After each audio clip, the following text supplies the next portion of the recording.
Hello, xin chào tất cả các bạn đã đến với trận đấu bán kết ngày hôm nay. Thank you anh. Do tín hiệu gốc có chút trục trặc vấn đề cho nên bây giờ chúng tôi mới bắt được tín hiệu.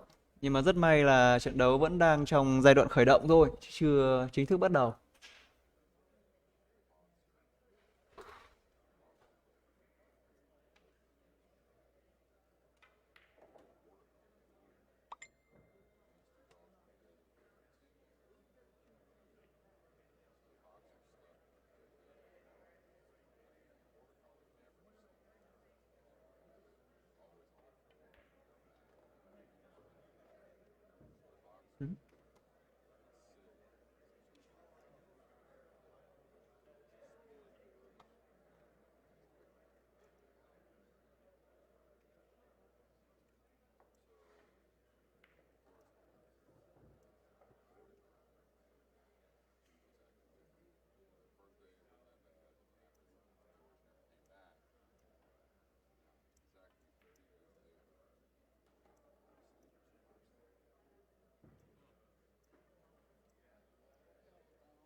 Ừ. Hello, hello tất cả các bạn nhá.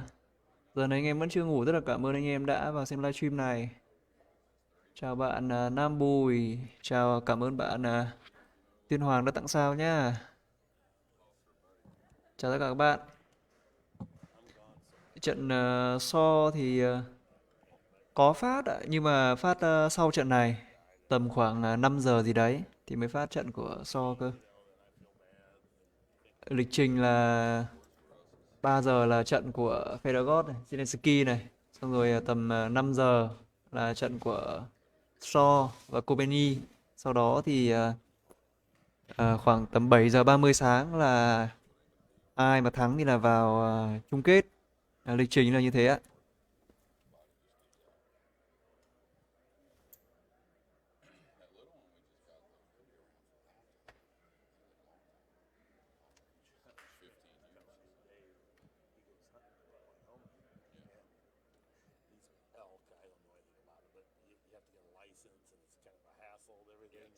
5 giờ là trận của So ạ.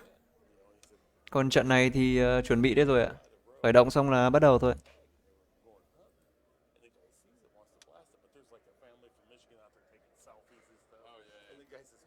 Trận này thì đang diễn ra đây ạ, bắt đầu diễn ra đây ạ. Tỷ số vẫn đang 0-0 đây, chuẩn bị bắt đầu.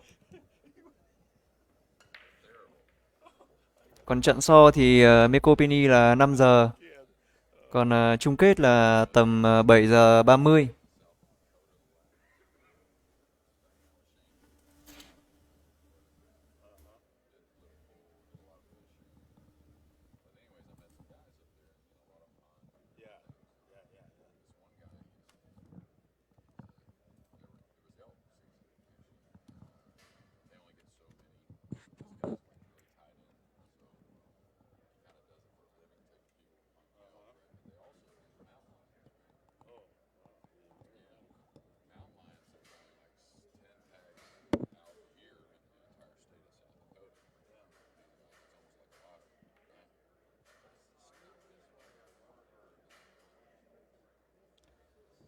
Chào bạn báo đêm nhé.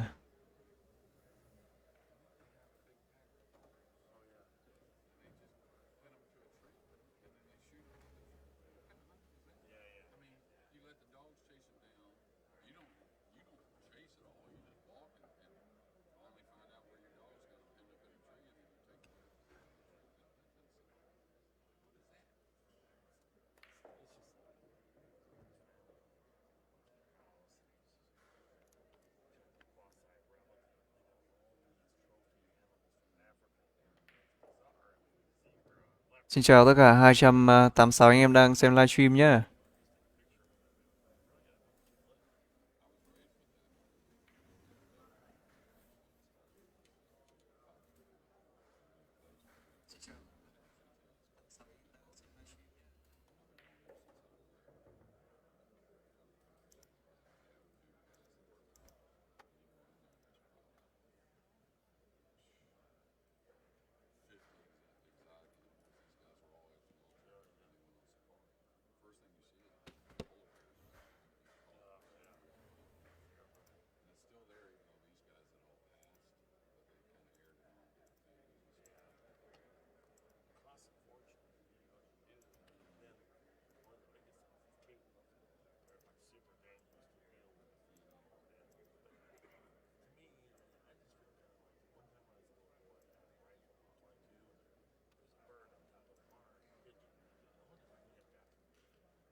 Chúng ta vẫn đang đợi hai cầu thủ khởi động rồi chúng ta sẽ vào chính thức trận đấu nhá.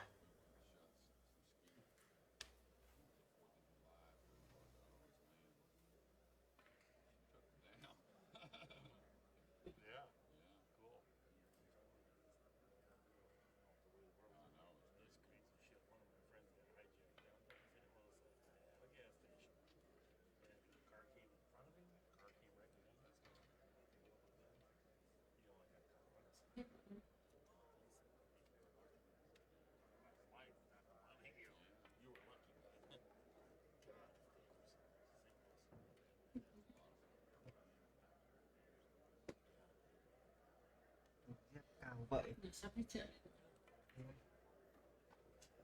Phải lên được 5 phân. Mấy phân?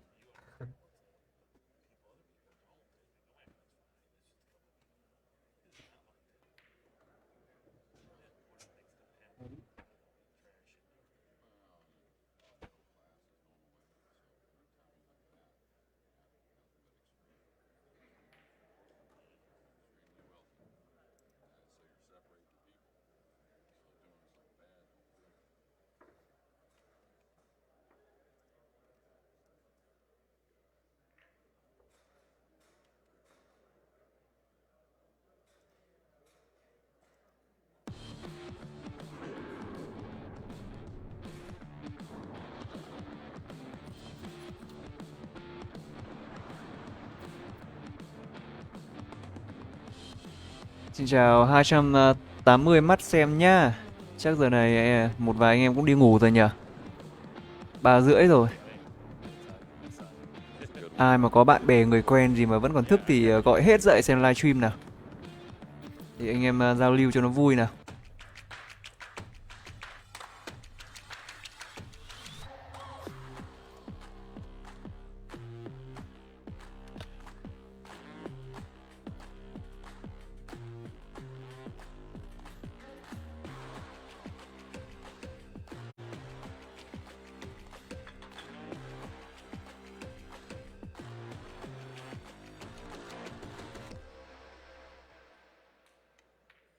Okay, we're just a few minutes from underway here. Hello, hello First thing Nhật Hùng. right now is say thank you Ở trận này mới đang là for being here, ladies and gentlemen. tranh vé vào chung kết thôi ạ. All week, Bán kết years past, and throughout the years, 7 giờ sáng, 7 rưỡi sáng mới là chung kết nha bạn. Chào bạn Hà Thành, chào bạn Phạm Dũng nhá.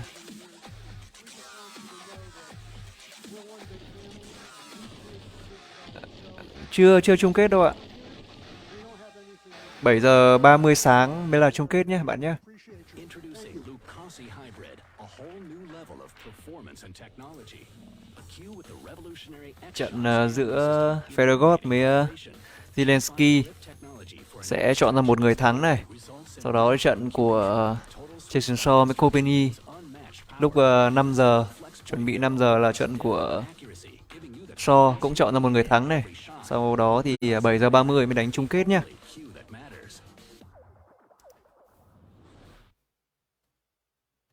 Introducing the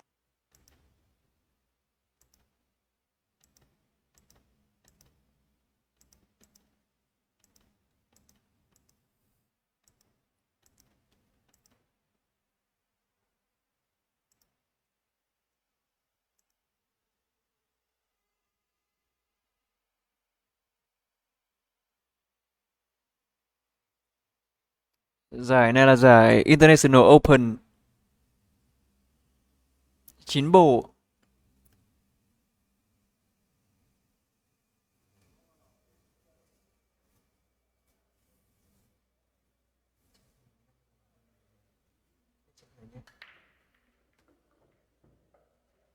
anybody know who won the very first international? Who? That's correct. J.L. Cheng. You win nothing.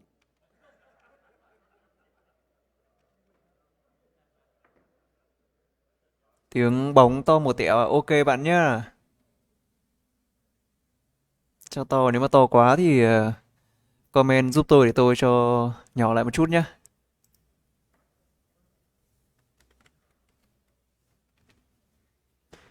Nào, chúng ta cùng chuẩn bị đến với diễn biến của trận đấu rạng sáng ngày hôm nay nào. Và những ai có dự đoán gì thì chúng ta hãy cùng nhau comment để xem ai dự đoán tỷ số chính xác nào. Như hôm trước tôi có giao lưu với một vài bạn, tôi có hỏi tỷ số thì có rất nhiều người đoán đúng đấy ạ. Tất nhiên thì tôi chỉ hỏi để anh em trao đổi rồi giao lưu vui vẻ thôi chứ không có cá độ gì đâu nhá. Anh em dự đoán thế nào anh em comment cho tôi biết với nào.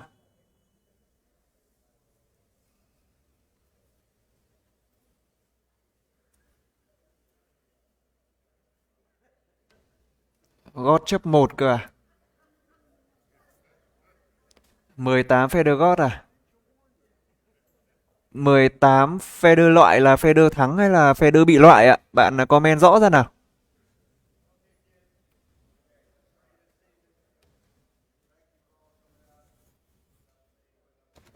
Gót thua 17. Đó, có người chọn Zelensky rồi. Rồi gót thắng 16. Trận đấu của chúng ta chuẩn bị bắt đầu rồi. Có người thì chọn gót, có người thì chọn Zelensky. From the Aramis Simone Nói chung là vào đến vòng này rồi thì Pat Fleming presents the đẳng cấp thì 2022 International Open. thực sự ai nó cũng có đẳng cấp riêng thôi, chứ không thể nói là ai hơn hẳn ai cả, cho nên dự đoán nó rất khó đúng không các bạn? Very, very much, everybody. Thank you. We appreciate it. The International is proudly brought to you by AccuStats, and it's sponsored by the three best companies in the industry: Diamond Billiard Products. Gót 10 năm cơ à? Dẫn sâu thế cơ à? Bạn Mạnh Linh. And we want to express our gratitude to those companies for their long support. Gót thắng 17. Pro Pool. Bạn Quang Thanh dự đoán như vậy. Yeah, thank you. 17, 18 rồi 10 năm. We are about to play semifinal number one. In a couple of hours, we'll take you. 3-4 người chọn gót rồi nhỉ? Có một người chọn Zelensky. And Kopinyi. Right now, it's my pleasure to introduce our first two semifinalists. From Russia, this gentleman's a world 9-ball champion. Also this year already, he is the Arizona and Gấu Nga thì đang đạt phong độ rất cao, thế nhưng mà Zelensky rồi So, Kopini thì cũng không phải là dạng vừa đâu ạ. It's Fedor Gorst. Nói chung là không biết nào một lần. Rất khó nói. Khi mà vào sâu như thế này rồi thì From Poland, ai cũng rising đẳng cấp stars cả thôi. professional pool. He's the reigning Diamond Las Vegas Open champion and he's a three-time Euro Tour champion. Sponsored by Predator. Gót năm nay bắn kinh quá. Tôi thấy năm nào gót bắn kinh. Zelensky 19 kìa. Lại một người Gentlemen, chọn rồi. Nào, vào trận đấu của chúng ta đã chính thức bắt đầu rồi. to the com box now to Chúng the ta cùng chờ đợi xem cú đề ba sẽ thuộc về ai nào. It's all yours, guys. We are down to 4 of the world's elite pool players here in Norfolk, Virginia. We also have elite player, commentator, and elite friend Jeremy Jones. I'm Mark Wilson, and Jeremy, I could not be more thrilled to share this match with you and all of our elite listeners. Yeah, it should be.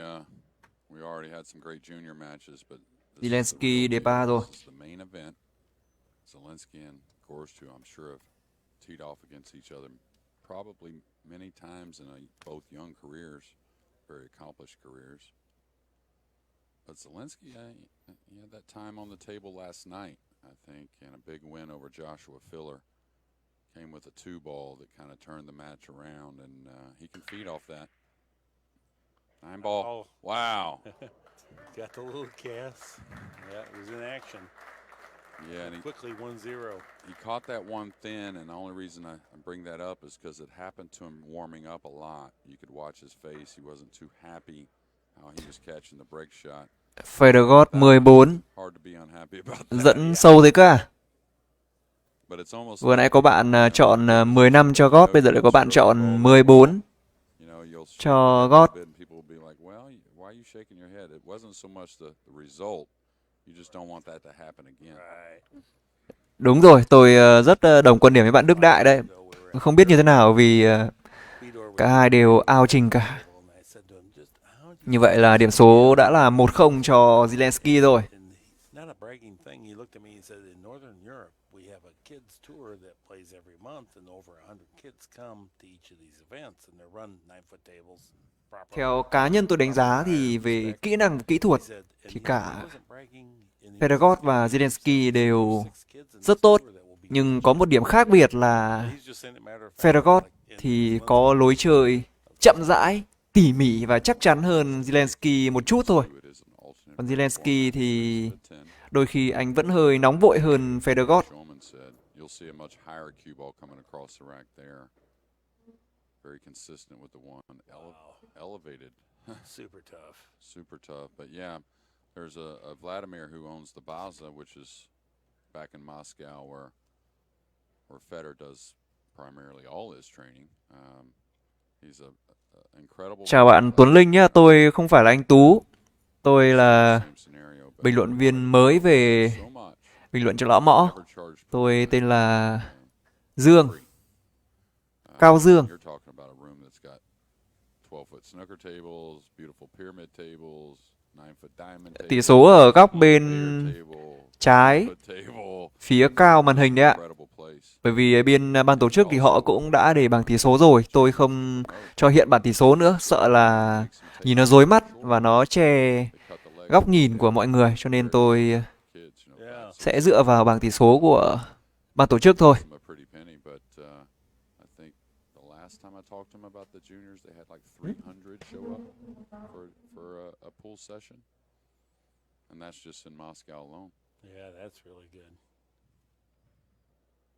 Gorst elevated here. Good with his bridge. He's going to take this on. Yeah, he's coming all the way down. Chịu trực tiếp cho em mất ạ. Thường thì sau... như vậy là một pha bắn trượt rất đáng tiếc của Federer rồi. Left the gap. Bạn cứ yên tâm là cái bảng tỷ số ấy, lát nữa thường thì mỗi khi hết mỗi ván đấu, kết thúc mỗi ván đấu là ban tổ chức sẽ hiện to cả màn hình lên. Chứ không phải lúc nào nó cũng nằm ở cái góc bên trái đâu. Thế cho nên là mọi người cứ yên tâm là sẽ cập nhật được tỷ số nhá. Make it look like they were Mà tôi thỉnh thoảng tôi cũng đọc tỷ số cho mọi người but nghe, chứ không phải là he's had on this không đọc đâu ạ, night mọi người cứ yên tâm. here in the main 1-0 cho Zelensky. Và vừa rồi Federer đã để trượt mất con bi số 3, rất đáng tiếc. usually are. You know, Zelensky's very tall. Yeah. You don't find very many great Anh players Tuấn anh because of that wing trêu thôi ạ, span. bởi vì Ball's a little bit in the back, and anh it's Tuấn thì anh short players like cũng hay thích tiếng Trung. Fisher. Tên Dương ở bên Trung Quốc cái tên là Giáng, thực ra nó là Giáng cơ chứ không phải là Giang đâu, Giang như Việt Nam mình gọi đâu. Nhưng mà mình cứ Việt hóa ra thì mình gọi là Giang. What I Còn always found with tiếng Trung nó gọi là Giáng. Giáng trong từ Thái Giáng, tức là Thái Dương đấy ạ. really makes them handle that length you're talking about a little better. You know, the better player ones. Now, Yeah. I commented about Zelensky last night that really the final stroke is the most appealing. You know, he kind of settles in with the feet. You know, it's KF có phải anh Kiên không? Anh Kiên Pháp, đúng rồi. KF là viết tắt của Kiên Pháp đấy bạn. his final stroke is really good. I agree. Yeah. Chúng ta cùng trở lại với những diễn biến chính của trận đấu nhá. Way into the ball, which is not really a- Nhiều khi mải đọc comment của anh em lại không tập trung vào trận đấu. Mà nếu tập trung quá vào trận đấu mà có bỏ lỡ comment nào của anh em thì mọi người thông cảm nhá. Once they set that tip and then they examine Bởi vì it chia sẻ thật với anh em là there. khi ngồi bình luận và livestream này thì một mình tôi một máy thôi chứ không có ai ngồi cạnh rồi hỗ trợ cả. There, and a lot of times Tất cả mọi thứ là không phải riêng tôi mà tất cả ekip Lão Mõ khi bình luận cũng vậy, mỗi người một máy. you know what I mean? Oh, They yeah. just, you know, kind of like Từ everything else at the cue, livestream pauses, rồi bình luận rồi and goes. comment rồi cập nhật thông tin tin tức là A small boy.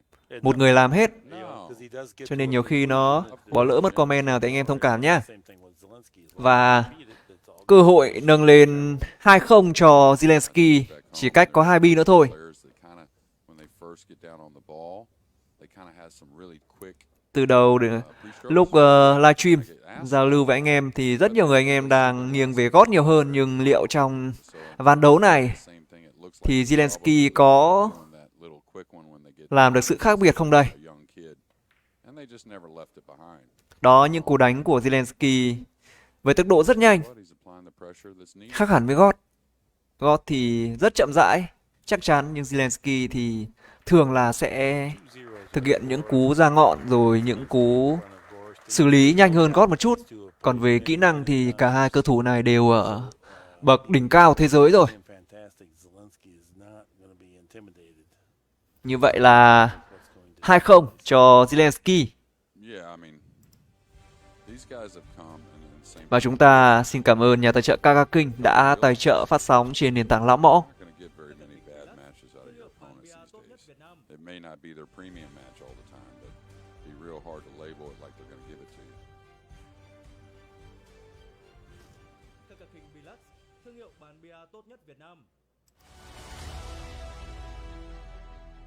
Random rack, 9 on the spot, 1 in front. Hats off to Kenny and Ed Ladawa for the long hours this week. And of On course, top of- Pat Fleming in the back. Yeah, all of the AccuStats crew, but Yeah. yeah, Ken Schumann, he's poured in the hours. everybody here from Zach and Mike, Julian, Yeah. Josh. 436 anh em chia sẻ livestream ấy đi ạ. Một trận đấu hay hấp dẫn như thế này mà tại sao có 436 mắt thôi ạ? Trận đấu này phải xứng đáng hàng chục nghìn ca view chứ. Mọi người chia sẻ đi nào. I agree. And looking Jim, for Mike, yeah. Mặc dù giờ này thì có khi là anh em đi ngủ rồi, thế nhưng mà chúng ta cứ chia sẻ mạnh tay lên nhá. Just on the 9 there, and that's going to happen. But I think he Yeah, he missed the one. dry break. Treacherous. Rồi, cơ hội Even though they're close. gỡ điểm cho Federer nào. Just because of the three ball, huh? Three's a little funny. Mm-hmm. I think if he can shoot the three from where the two's at somewhat, if he can do that, the rack will open up. And that appears to be the case anyways. He can roll the one in, just kind of hold on the two, maybe go forward on the two, maybe an inch. Have a cut shot on the three.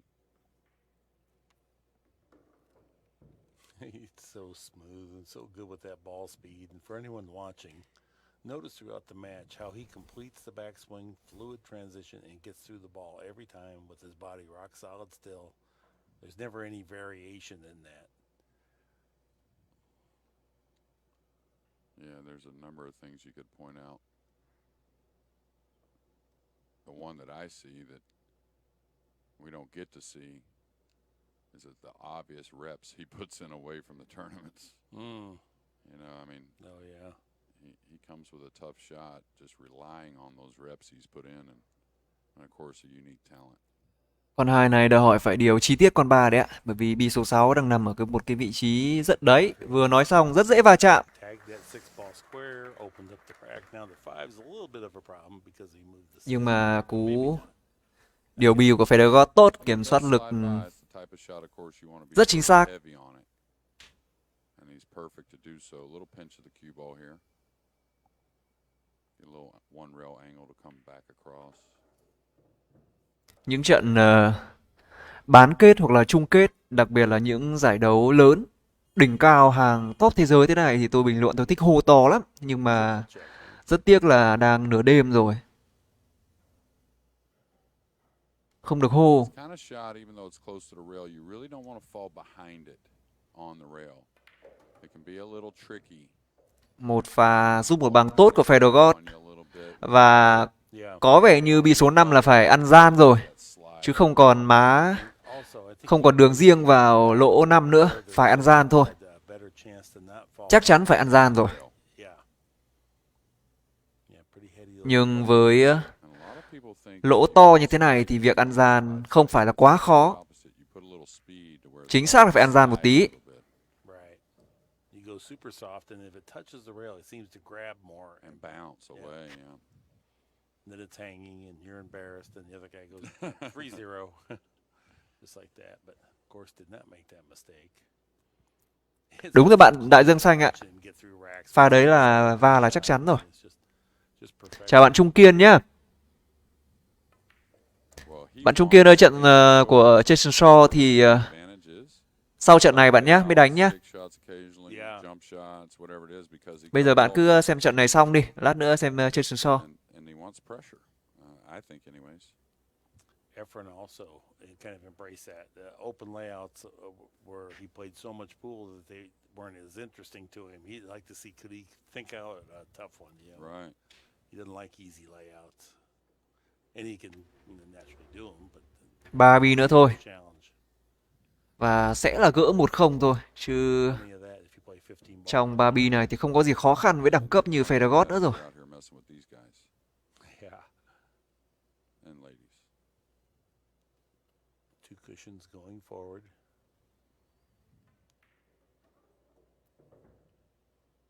Tận chân công trình bi số 9 rồi và sẽ là 1-2 cho Federer.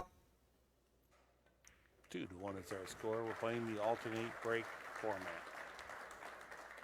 Last night we had a great Rất Hall kịch of tính. Fame induction. Dennis Orcolo and Jerry Bryce went in. I You introduced did a great Jerry. job, by the way. Well, I wasn't nervous till you said, Mark, aren't you a little nervous? I'm like, well, doggone it. Đêm nay anh em nào mà khỏe thì xem luôn 3 trận nhá. Trận của I love him like a God với cả Zelensky này. Sau đó 5 giờ là trận của Shaw với cả Kopeny này. Sau đó 7 giờ 30 thì in 1973. chung kết luôn. I would be introducing him. Từ bây giờ đến tầm And no one deserves to be in more. No one 9 giờ mới hết cơ. support more from teaching than Jerry Bryson. So it was an honor and a privilege. And Hôm nay Chủ nhật nữa. fun. Đúng là một ngày And when you get to sit tuyệt vời để xem bia rồi. first, Yeah, there you go. extra good, so. Well, no, your humor was spot on, I thought, and quality. The whole thing. Dennis was great. Jerry was great. Jay Helford, he did a great job as well.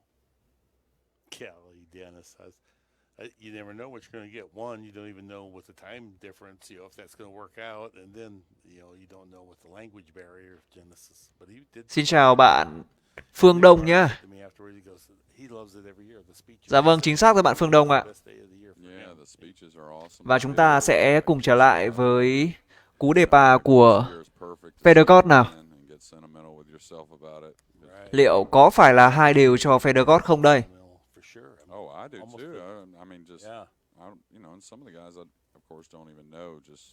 But it brings back memories to me. Like Yeah. I look through that list of guys that were long gone before I even. Một cú phá But I had Jersey Ridge không all không mấy tốt của Federer rồi khi mà bi số 5 và bi số 8 đang Yeah. tạo thành tình huống cho unique ván đấu thứ tư này rồi. memories.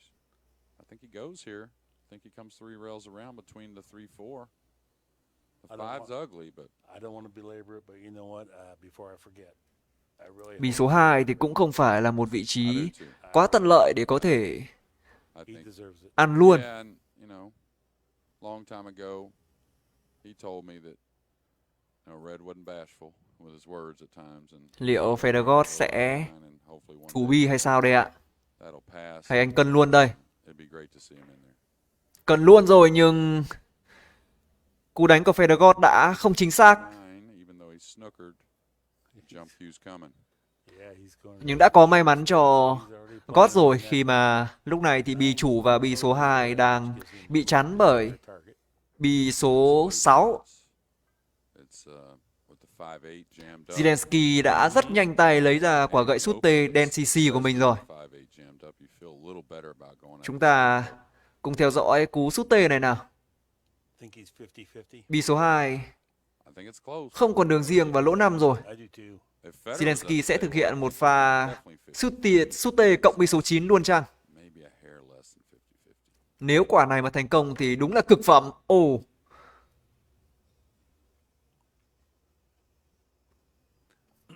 One thing to be vẫn mindful là of một tình huống khó that the dành ball's cho in center because you're bouncing Federer. and it hits up higher on that sphere, so you have to aim a little heavier. But it's hard to predict how much higher, so. Yeah. But I would bet that Federer would have hit the 9-ball direct. I would bet that. I don't know if he'd make it, but I feel confident that Federer would have hit the 2 on the 9. Yeah, it's just a matter of, when you put in time, you kind of instinctively aim a little thicker just because repetition and it's doing it and whatnot, right? Yeah. But the more the cut, you definitely got to aim thicker. So the more you get head on, it becomes a little more natural, right? But Right. má mỏng thế này thì tôi nghĩ rằng Federer sẽ không mạo hiểm đâu. Anh sẽ unbelievable. I've never seen chạy it đạn thôi. better. Maybe I've seen some other guys that are good, but Oh, I mean, Jesus Atencio, I think, is way up there with it. That's a nice hand. Chính xác là anh đã thực hiện một pha chạy đạn rồi. Và pha chạy đạn này của Federer Trying to get the 2 away from Tốt. the 9 as well. yeah. You don't want another jump or some type of kick shot on the 9 with the 5-8 tied up. That's the point. You don't want to give up an early one. Yeah.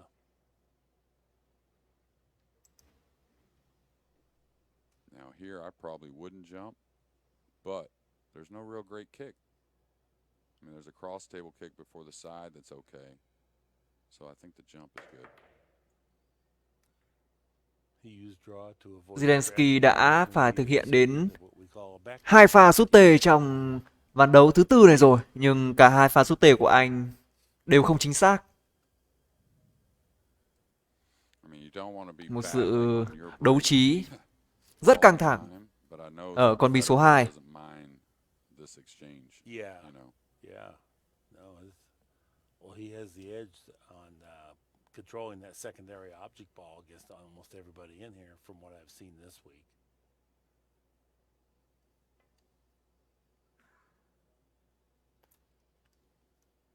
Lực nào. And that shot right there, for instance, right? Rất tốt. That's Yes. reps. You don't calculate with Ở your tình arm huống này roll. thì You go Zelensky on không thể there, sút tê được rồi right? khi You mà go down, you look at it, you feel các it, bi you còn lại feel đang it, nằm you rất feel sát it. bi số 2. Reps. Yes. Bi số 3 It's not và bi số 4 they're gonna practice đang nằm very rất sát bi well số 2 và để in the ball, but sút it's tê all điểm about rơi cú popping này the vào ball. bi số 2 thì là một điều And gần như là things không thể. like that make a difference in a match, but we tend to not practice them because there's no payoff, there's no glamour, there's no excitement of like or exuberance. I hit Phải A băng thôi. Yeah. it's gone. Boy, you got control. A băng sẽ là giải pháp an toàn hơn. Sút tê trong bi số 2 này. Not so handy on the object ball speed.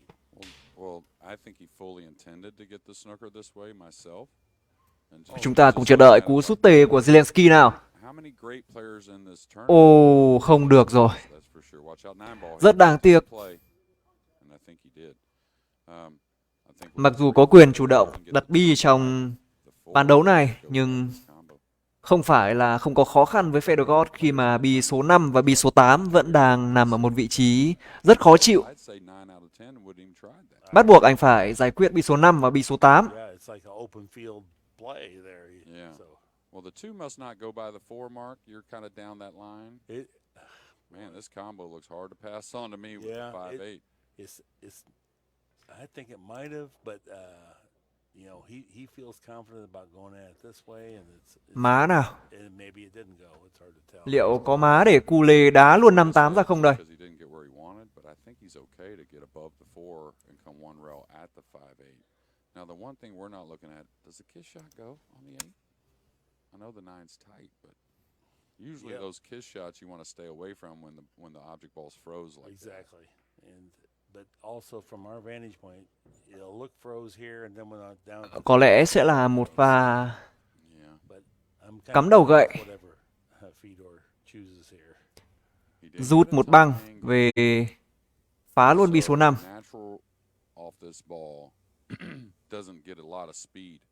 And this is the one time Không. when balls are grouped out in the middle of the table, you can just kind of touch them and they'll open easily. But when they're Chúng on ta the cùng chờ side, đợi pha xử lý tình huống nào. speed coming in. You Một see pha it? xử lý tình huống Look at that great shot, though. I Oh, mean, yeah. just to hit it. không thực sự tốt của Fedorov.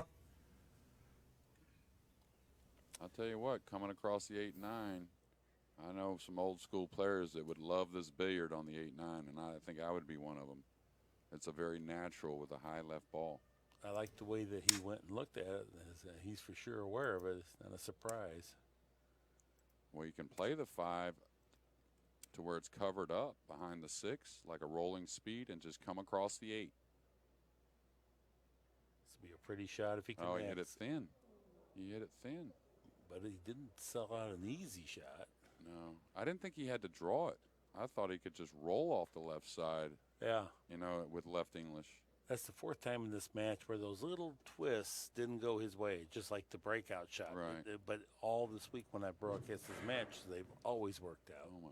Hopefully everything's okay down All there. right, man down. Chair down. Well, he's got action here.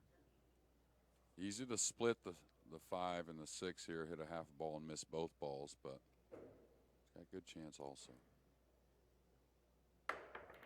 Ồ, Wow, that Good 6 attempt. looked like it kind of went down in the Yeah. pocket. Yeah. tiếc cho Zelensky. Đến cú sút tê thứ 3 rồi. Well, here's Mà another vẫn lắc lỗ. circumstance is that, we don't tend to practice because it's not glamorous. But Bực thật chứ. actually, it's a necessary shot at this juncture. Yeah, you got to cut this one rail down the end rail. I wouldn't double bank this. And I would definitely come 2 rails with the cue ball and try to squeeze up on that 6. I know it looks fairly impossible, but you would be amazed. Looks like he's double banking it. Maybe even trying to make it, Mark. Nào, nào, nào. Yeah, Không được rồi. I thought he would chop the 5. I did. Phơi bi số 5 rồi. I don't know. That is weird. weird because that speed, if you're trying to two rail it, you know that you're likely to miss, so you play at a speed that comes away from the other second rail or third rail. You know, so but he Yeah. didn't. He was just floating it. So I don't know what was going on I there. think he was trying to bank it 2 rails between the 7-9 underneath the 7-8 and really I see. relying on the I cue see. ball to get held up by the 6. Rất What a chính stroke xác. that was. Ooh, good stroke there. And it's funny, you know, like his last stroke is so good, you almost might kind of label what happens prior a little unorthodox, right? Oh yeah, But the last stroke is really clean, and yeah. Zelensky in his usual Polish red. Normally the guys from Poland, they keep the red shirt on. Huh.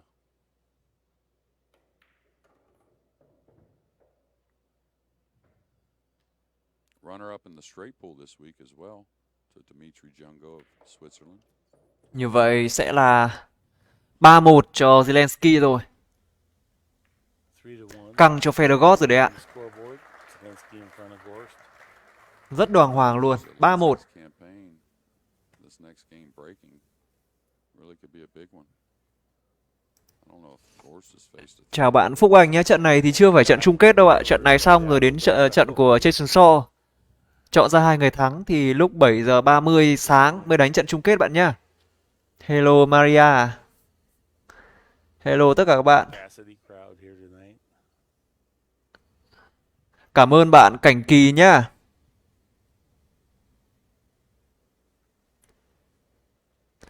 Rate này là rate 10 nhé bạn. Nguyễn Trọng Tấn. Yeah, Copenhagen entering. Probably going to start to do some warm up.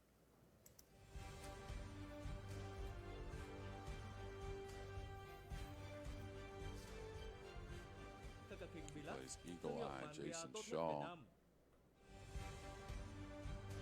Shaw looking for maybe his best results of the year here at the International. He sure seems to like this area, doesn't he? Các cặp The Yeah. playing pool. Thương hiệu Yeah. bàn bia tốt nhất Việt Nam. Does Copenhagen have a nickname? You know, like Eagle Eye or I think Fire he actually Dragon? does. Might have to hit up a partner of mine I work with sometimes Oh. in Europe because I think they set it at Chúng ta cùng quay lại với diễn biến của quarters of the was it the World trận Championship? đấu này nào. Quarters maybe. Mm-hmm. And I think they did have a nickname. Gót nhường hay sao? Chào bạn Bành Quân nhá. Thấy cái gì đấy nó cứ sai sai đúng không bạn Bành Quân ơi? Him after this match. Đề pa nào. One ball Way hit the thicker. point. Yeah, way thicker hit. So he's had a variety so far as the break shot. Không được rồi. And that's kind of the face. Nhưng bi số 1 lúc này cũng không phải đơn giản. But I'm sure Mark, you were looking at Zelensky a little bit. Mhm. That's the face I saw when he was warming up with the break. Yeah.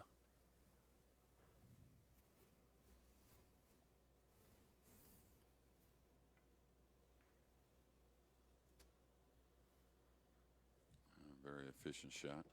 Một pha thủ bi Soft safety. tạm ổn của Fedorov thôi. Khi mà lúc này để A băng vào bi số 1 thì không hề khó. Nhưng Zelensky sẽ A băng công luôn hay là thủ lại Fedorov đây. It's pretty nice to be accurate. And then a high ball, you can maybe use the 6 and get the one below the 7 off of the side rail. Yeah, use the 6-8. Beauty. Như vậy là một cú A băng Even if they thủ rồi. a bit of a shot, it was still Liệu có bị bi số 8 chặn đường không? Còn đường riêng không?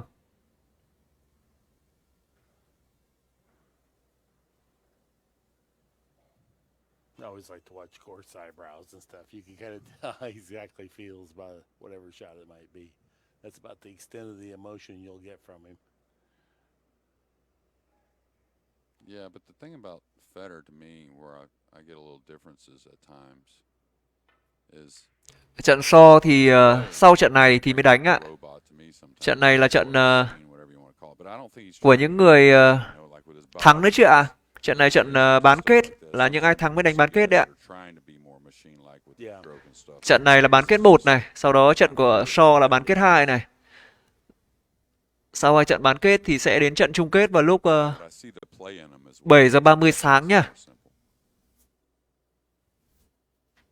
to the top rail, and between the 6-8, he can come 2 rails, he can come 1 rail off the side. Đúng rồi, tôi rất đồng ý với quan điểm của bạn Đức Văn Nguyễn. Kind of like the 1 rail behind for some reason off the top rail. Khó có thể nói là trình độ của ai hơn ai được. If he hits this Nhưng 2 nhiều rail khi perfect, I guess he could bleed the cue ball trong down mỗi the trận line đấu thì nó lại có as well if may mắn hay không nữa. Như he hit a sweep. ông bà ta thường nói học tài thi phận mà. Right dead full. Nên không biết thế nào mà lần đâu. Really well done. Well, by the speed, right?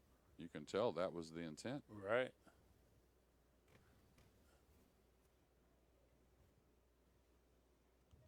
This is not laying easy to play a billiard onto the 9, but if you did play a billiard on the 9, it's almost the exact cut angle that pockets the 5.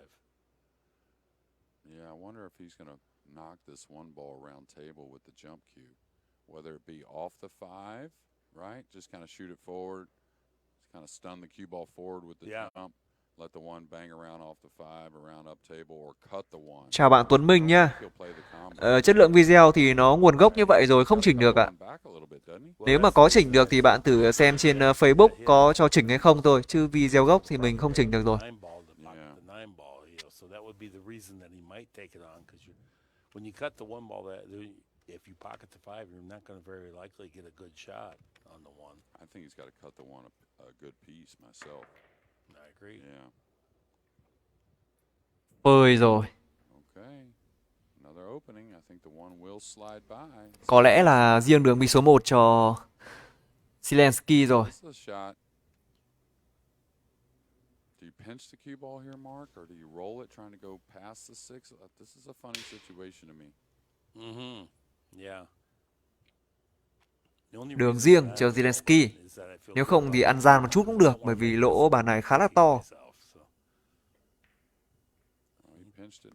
Không phải ăn gian một chút mà ăn gian nhiều chút luôn. Một pha xử lý tốt của Zelensky. He's still far from out of the woods. I mean, if he doesn't get down here a little bit full, I don't know how controlling the speed, holding for the 4 off the 3 would be if he gets thin. I think it's doable though. Like there's not a real great secure place to go with the cue ball. No. You go up by the side, the 9 could be in the way. Is he going 4 rails? 4 rails here, trying to. Big power stroke there. Big Liệu có hết hình luôn trong ván đấu thứ 5 này cho Zelensky không? Nếu như dẫn 4-1 thì đúng là phải báo động đỏ với Fedorov rồi. Let's suppose that Victor goes on and gets out, leads 4-1. That might be the right time to use your player timeout if you're Gorst. I agree. There's a few different, 2 or 3 different kinds of times I like to use it. You know, it could be in a winning situation. Of course, sometimes to break a momentum a little bit and clear my head. Well, this gets very much a rhythm type of he gets on a roll. Tôi vẫn chưa nhìn thấy tình huống nào khó trong ván đấu này đâu. Before the match gets out of hand and give yourself, because there's no sense saving their timeout. There's no point to it. All right, 3 rails with inside. It looks like this one be aggressive. Chạm 10 ạ. Chạm 10 nhé bạn Thùy Dương ơi. Thúy Dương ạ. Trận đấu này sẽ chạm 10. And I'll tell you, that's a nice shot to have in your bag when you're not fearing that side pocket, under-hitting it, over-hitting it. Yeah. Just coming 1 rail out off of a pretty decent angle right there. If you got that shot in your bag, it'll save you a lot.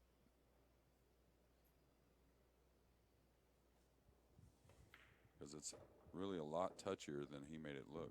He does not miss balls. Hết hình rồi. Well, in Vegas, when he won that title last year, he played so well. Well, I guess it might have been this year. It's been so long ago. It was in March, maybe.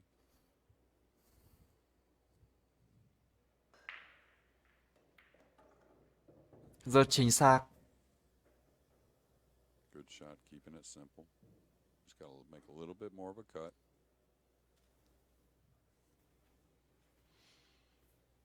Like you always say, Mark, if your opponent would have left you this shot, you'd be ecstatic. Yeah. You'd want to be sending them a Christmas card.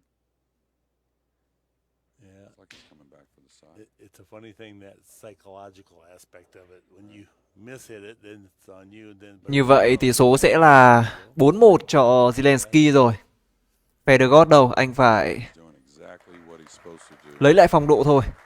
4-1. Pressure on Federer Gores. not using his timeout. No, I mean, he's not panicking. Might figure he might want it later in the match. But things haven't gone his way so far.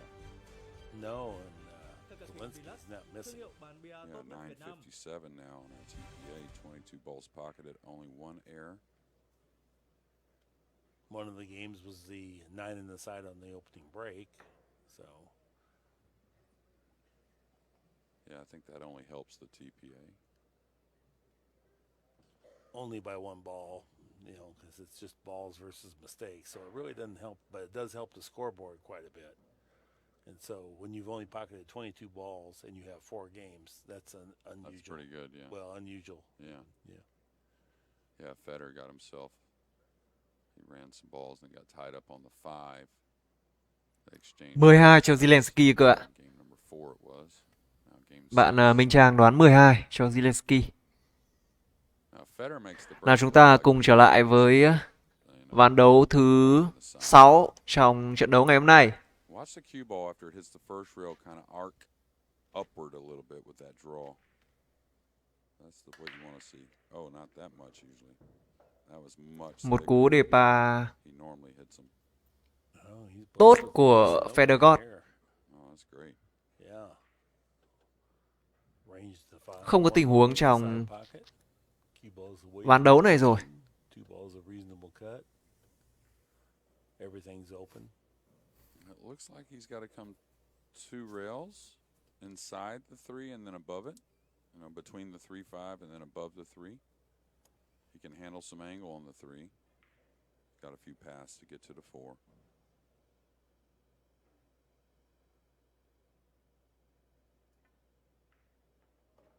All right, caught a piece of the 3. It's going to work out, I think. These are the little rubs that were not occurring throughout his other matches when I broadcast them this week. And this time it didn't cost him, but the other times it's just been just that little tickle off. It's not like he's playing horrid or anything. But in the other occasions, Lúc đầu trận đấu diễn ra thì rất nhiều người đã bình chọn cho Federer, nhưng bây giờ thì lại có through the rest of the rack. nhiều người bình chọn cho Zelensky. Yeah, that first shot.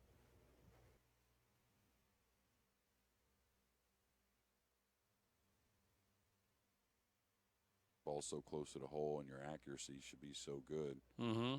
that you could go rail first here. You could do a lot of things. This is a tricky spot, though. The 8 ball's kind of half in the way. And if you go rail first and try to use draw, now you're always coming in short side. And if your speed's off, Yeah, but I would go rail first forward around the 8 and spin up between the 8-5 like that. Yeah. Now he's still got to do it. right, He's still right. got to execute it. Great shot. Wow, một pha điều bi rất chính xác của And exactly Federer. right. That's the Nhưng right way to play it, but you spend 9 feet in no man's hình land. như là má hơi xấu rồi. Last foot, then it's all Có good, bị you know. thẳng bi số 5 không đây? Hay là còn má? 9 years and Ở góc quay này thì rất khó quan sát. Ồ, có một chút má thôi. But that's the thing with this guy, and that's why he stays in. Vẫn được. That's why he keeps performing under pressure because he's willing to pull the trigger on what he thinks is correct. Trận so thì chưa đánh ạ. Trận so thì sau trận này bạn nhé. Trận này là 3 giờ đánh này. Trận so 5 giờ. Granted. Rồi sau đó 7 giờ 30 sẽ đánh chung kết. Như vậy là 3 trận đấu gần như là liên tiếp nhau. Hôm nay chúng ta sẽ thỏa sức xem bia Beautiful straight cue lại vào ngày cuối tuần nữa. Xem xong mấy trận này mà anh em nào ở Hà Nội giao lưu đi ăn sáng nữa thì You'll notice with Federer, đúng là một ngày tuyệt vời luôn. hair below middle and then drops the tip on the last stroke, kind of old school a little bit. Yeah, it's kind of funny. All the draw strokes, he never collapses the upper arm, but sometimes on the foul, he does. Yeah, that's the. Yeah, because we were talking about it, that old school way. You hold the elbow a little bit better when you drop the tip. You don't get that upward motion happening at all, and then Yeah. that's a you know, the other part of is the elbow drop, the intentional elbow drop, trying to create some power. You know, I'm not sure if I understand it. Tỷ số đã được rút ngắn xuống còn But 2-4 cho Federer. 2 now for Zelensky. And he doesn't seem to do it as often as he used to with the big elbow drop. Him and Tyler both do that on certain shots. Here's our National Billiard Academy rack track. You can see 4 out of 6 to start. Tôi ở khu vực nghi tàm nhé. What they need to do Bạn is Zelensky to break Hoàng the Anh và serve. bạn Hà Đinh Tuấn. Nếu mà Well, I kinda predicted các bạn có that. gần khu vực nghi tàm thì chúng ta thỉnh thoảng giao lưu. So many killers. Yeah. I think, of course, we all know how great Zelensky is, but he might be my hope. Yeah. Before they're left. I was going to say, you got one bullet left. Yeah.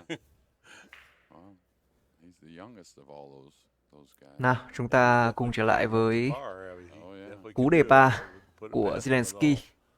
He's Liệu saw him in the hallway earlier this với 2 điểm dẫn trước thì Zelensky có tự tin He's like, I gotta eat. thực hiện những cú đánh của mình không?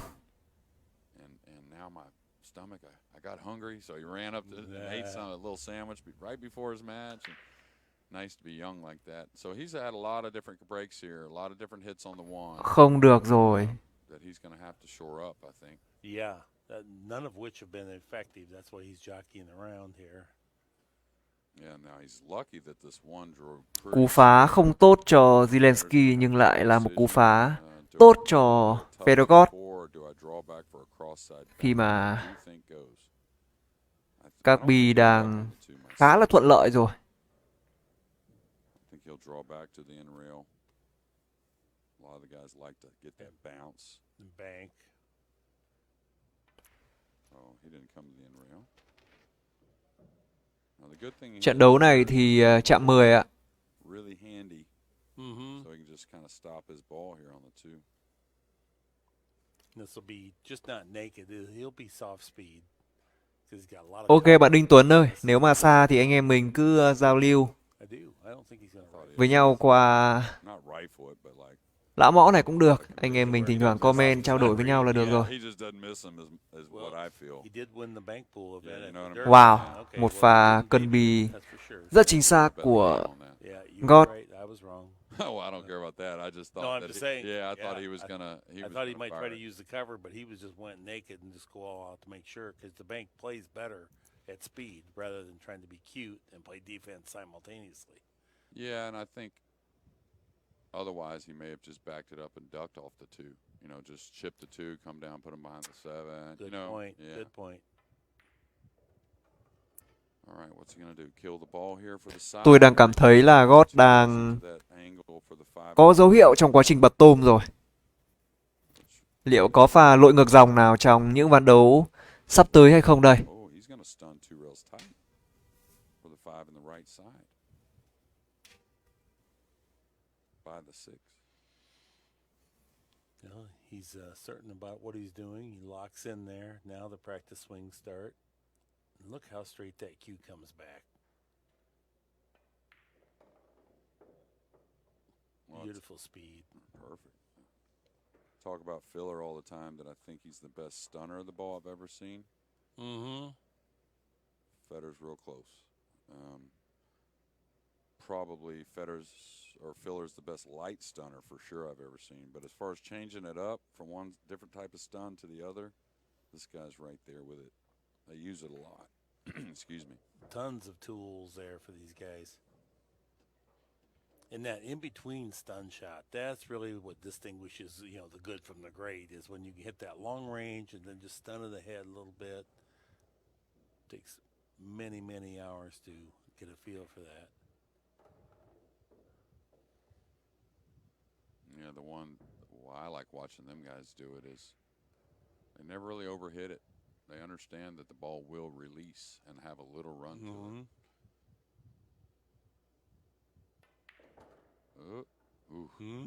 Not saying it would have been a problem, but you see his face there. Well, it could have been. He always does that little kind of whistle look there. Like, How do you not love this kid? Trận sau là trận đấu của Jason Shaw và Copini ạ. Dinner.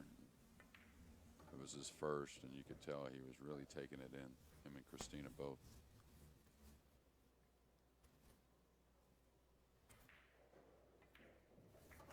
Very good. 3-4 rồi.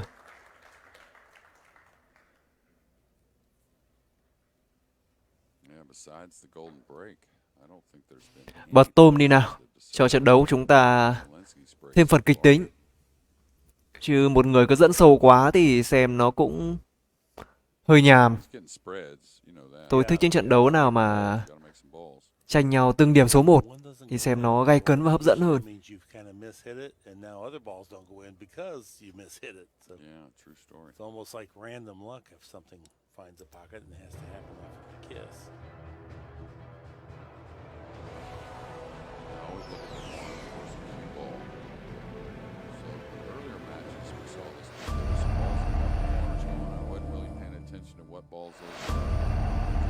One of them's the back ball, kind of moves up the table.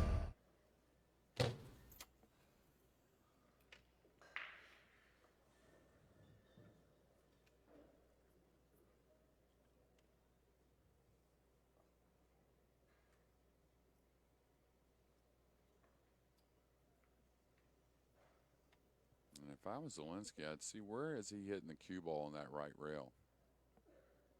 That way I can figure out the hit on this and maybe get a little better on the fly. Yeah, it's the middle diamond, and he got fortunate there. That was gone in the side, it looked like.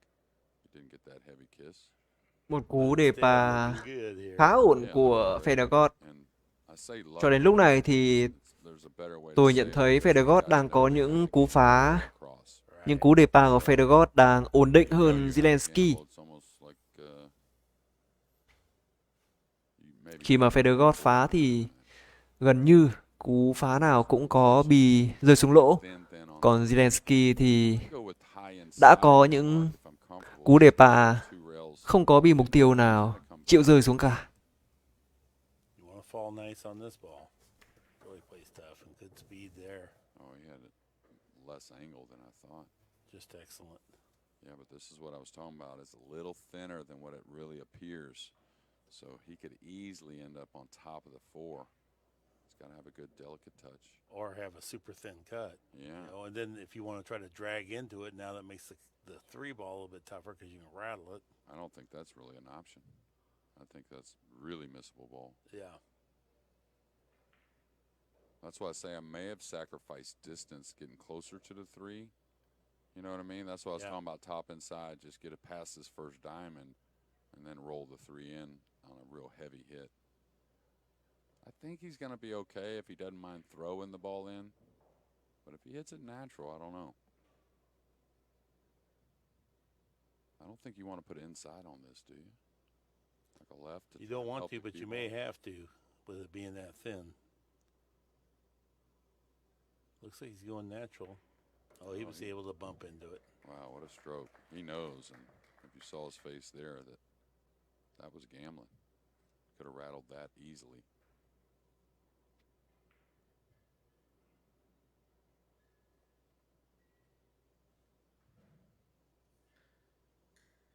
Khả năng cao trong ván đấu này sẽ là 4 đều cho Fedorov.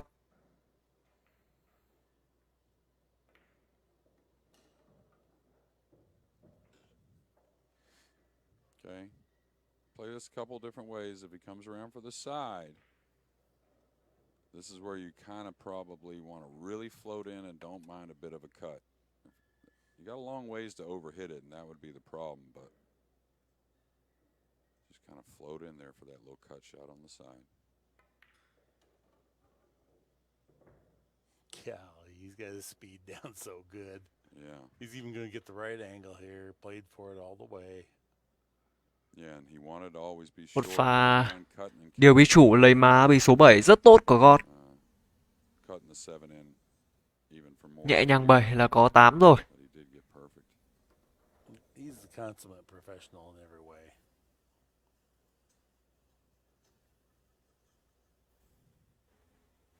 Yeah, and the whole package, though, you see, like, again, I see he's playing the game. You know, he's involved in it, entrenched in it, but he's still playing it. He's not worrying so much. Not at all.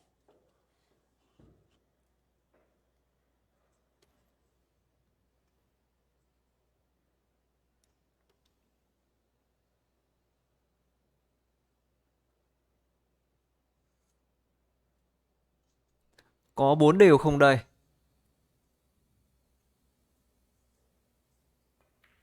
Rất chính xác, như vậy là 4 đều cho Federer rồi. And that ties our score at 4. Trận đấu của chúng ta ngày càng hấp dẫn, And I'll tell you, căng thẳng kịch tính hơn. shots after the break, that can get you a little pulling your hair out, a few rolls here and there. But struggling with the break, not knowing what's going on, why is I'm not hitting them well, Yeah. where's the issue? That'll make you get a little mental as much as anything, especially because it's always Yeah. A lot of times we talk about the difference in breaking results that turns out to be, but you can see it's starting to wear because Zelensky's, well, with the exception of the 9-ball, has not had any productivity, and Gorst is, he's ranging in the 1-ball on the side just every time. It's just a matter if he gets a shot. Cái trận này là Ray to 10 nhé bạn. That will take a toll over the long haul. Race to 10's not long enough for that to really show up, but it will show up a little bit.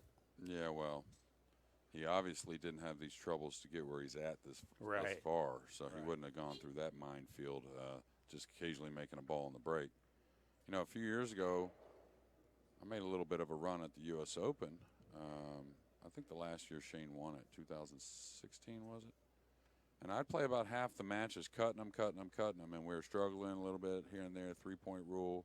And then about halfway through the match, I just start. Nào, chúng ta cùng trở lại với cú đề pa của Zelensky trong ván đấu thứ 9 nào. Cảm ơn bạn không tên đã tặng 15 sao. The only way he's really making the one is when he's low on the rack, the cue ball. So it's harder to produce shots from down there. I was over at Q Masters today just looking at your poster. Oh.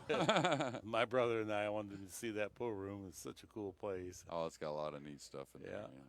Like memory. Từ đầu trận đấu đến giờ thì Zelensky vẫn đang là người dẫn trước.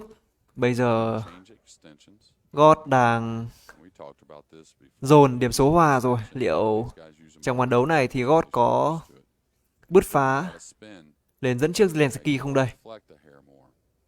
Yeah, you tend to miss this shot heavy, not thin, if you're using side spin. Oh, I think he's got to. He don't have to. He can go with a straight ball, but he can only cue the right side of the ball also. Yeah. So I got to feel he's spinning. Yeah, right.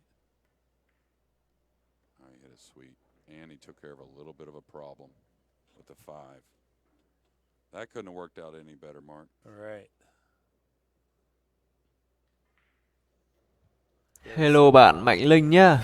18 bạn đoán nghiêng với ai đấy ạ? But it's frozen to the one side, so that it's not like it's just an automatic go shot that you get position from if you have to play a combination. Well, it's a little scary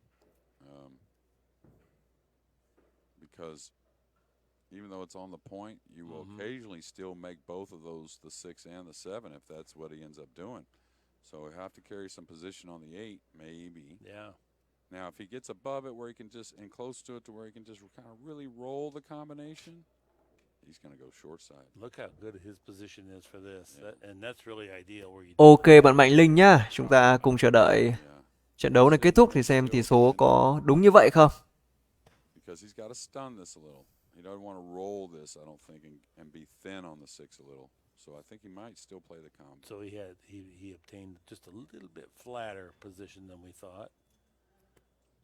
He's checked both. He's looked at the combination. Now I think he's decided. Ray 10 nha bạn Nguyễn Thanh Tùng. Oh, really nice. And that's what I saw from him yesterday. Is he does a lot of one rail. Like earlier, remember he killed that cue ball. I thought he was going to go with inside, and I said that's a heck of a tool to have. Yeah. To be able to kill the ball out in the center of the table from that much angle, especially under pressure. Yeah. And he does a lot of that one rail, simple, stun over kind of things real well. This is side rail, rather than go directly down there. No, he did try to go directly down there. Okay. I think it was on that. Rất chính xác, như vậy đã không có va chạm với số 9 rồi. Cut it as much as he wanted. this got a little funny, like he might be drawn on the 9 a little. Just a hair. Yeah. Yep. Good choice there. Go to look. A little pinch draw. You'll be fine. Oh, you're stunning. Wow. That was a confident stroke. Yeah, he's feeling pretty good. We don't see that stroke played in that fashion from very many players. Vẫn sẽ là Zelensky dẫn trước Put thôi. out there by Zelensky to 5-4 cho 5-4. Zelensky. Yeah, he's got to feel good about making a ball in the break as well.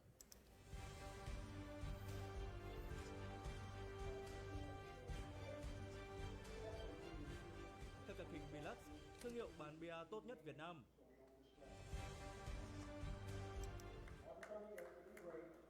I was about to say, I know we're about to get some TPAs, and they're going to be pretty high. 913 for Gorst, which I don't know what the over and under on Gorst was. That might be a little under the number. Yeah. And 969 for Zelensky. Wow, what a number there. 42 balls pocketed for Gorst, 31 for Zelensky. 4 errors from Gorst. That's a big number for him so far, just halfway through the match. And only one. Particularly Zelensky. since he played sets of 10 ball with 3 errors. He played 2 sets with only 3 and 1 with 5. Even, yeah, and on the 10-foot table.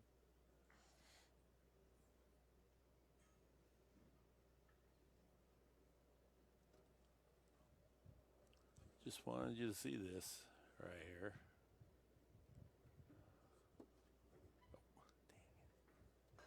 It's our man here. Đánh giá thế nào về Anton Raga ạ? Oh, Thì tôi cho rằng Anton Raga là một cơ thủ trẻ, Equated to a octopus có kỹ ball. năng khá tốt. Anh sinh năm 97 thôi thì vẫn là một cơ thủ khá trẻ. After watching that and Tuy filming nhiên it, thì of course, it's probably Philippines thì tôi lại best stays with Poole. không thích you said it the other day. Raga hay là những cơ thủ khác, mà tôi lại thích lối chơi của Livan Koteza bên Philippines cơ. Mỗi người sẽ có một cái gu khác nhau, May have uttered something about nên crocheting or rất khó nói. puzzles too, Jeremy. Yeah, right.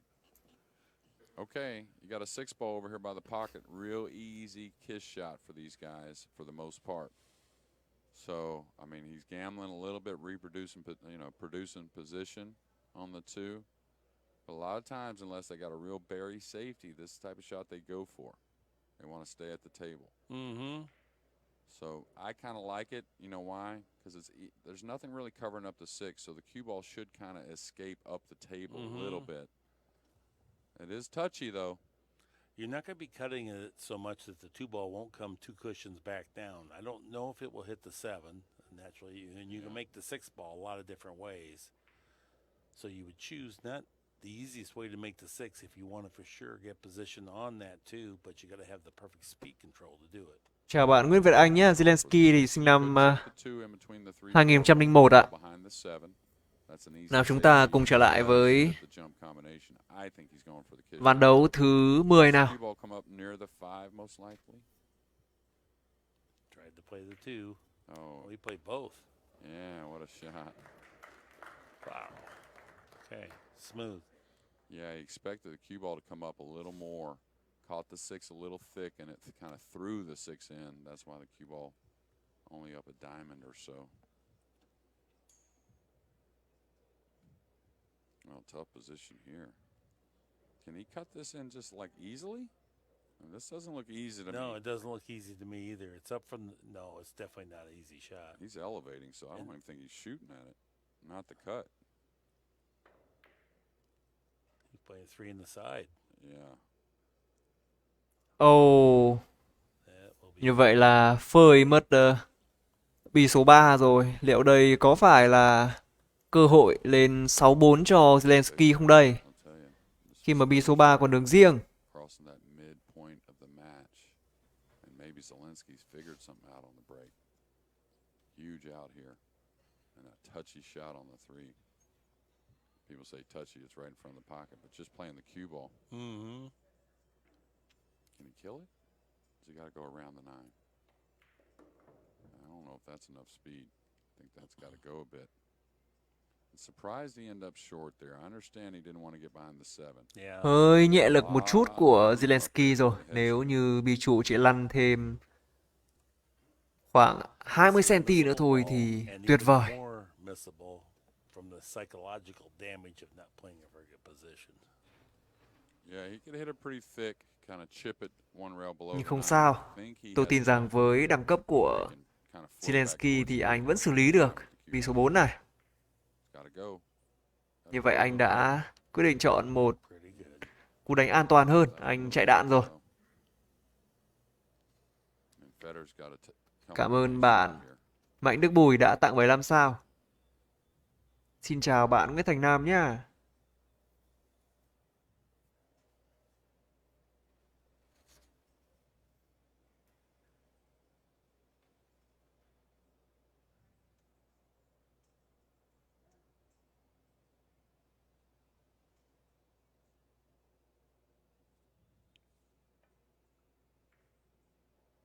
Caught it just a little thick, but how's this Lực spin on nào. the cue ball looks good. There's a gap there. He left him a nice jump. He's gonna go for the Một short pha jump cue here. chạy đạn lại kiểm soát lực rất tốt của Yeah, and it seemed like his last one, he Federer just kinda got. overhit a little bit on the jump. Seemed like that's the easy thing to do when you're jumping the ball, Yeah. especially when the nerves are high. Zelensky quyết định sút tê rồi. Vì số 4 ở vị trí cửa lỗ thì cú sút tê này không phải là quá khó. Ball through here on the Chúng ta fade. cùng chờ đợi nào. Yeah, real smooth Ồ, rất đáng tiếc job there. khi mà bi số 4 And it's- đã lắc lỗ mất rồi. Yep, Từ đầu trận đấu đến giờ thì Zelensky đã để lắc lỗ trong những pha sút tê của mình vài lần rồi. Yeah, the kick from behind. Một ngày thực sự không may mắn đối với những cú sút tê của Oh, Zelensky. rough. That's a tough one.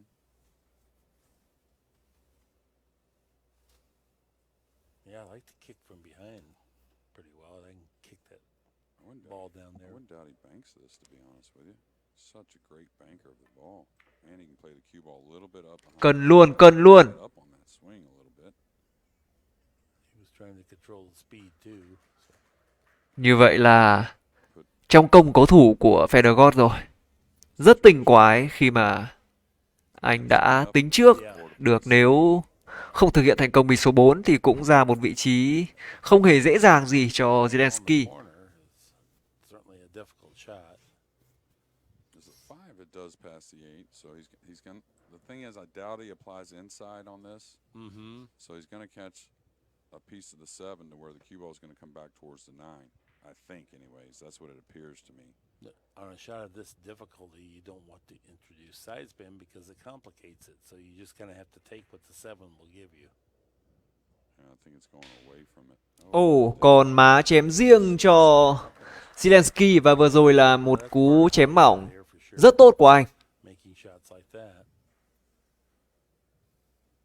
Now he's got a similar. Góc quay vừa rồi thì tôi cứ cho rằng là bi số 7 đã Ball's gonna hit chặn đường rồi cơ. 7, and Nhưng that will send the cue ball the wrong pha xử lý vừa rồi của Zelensky rất tốt. complex.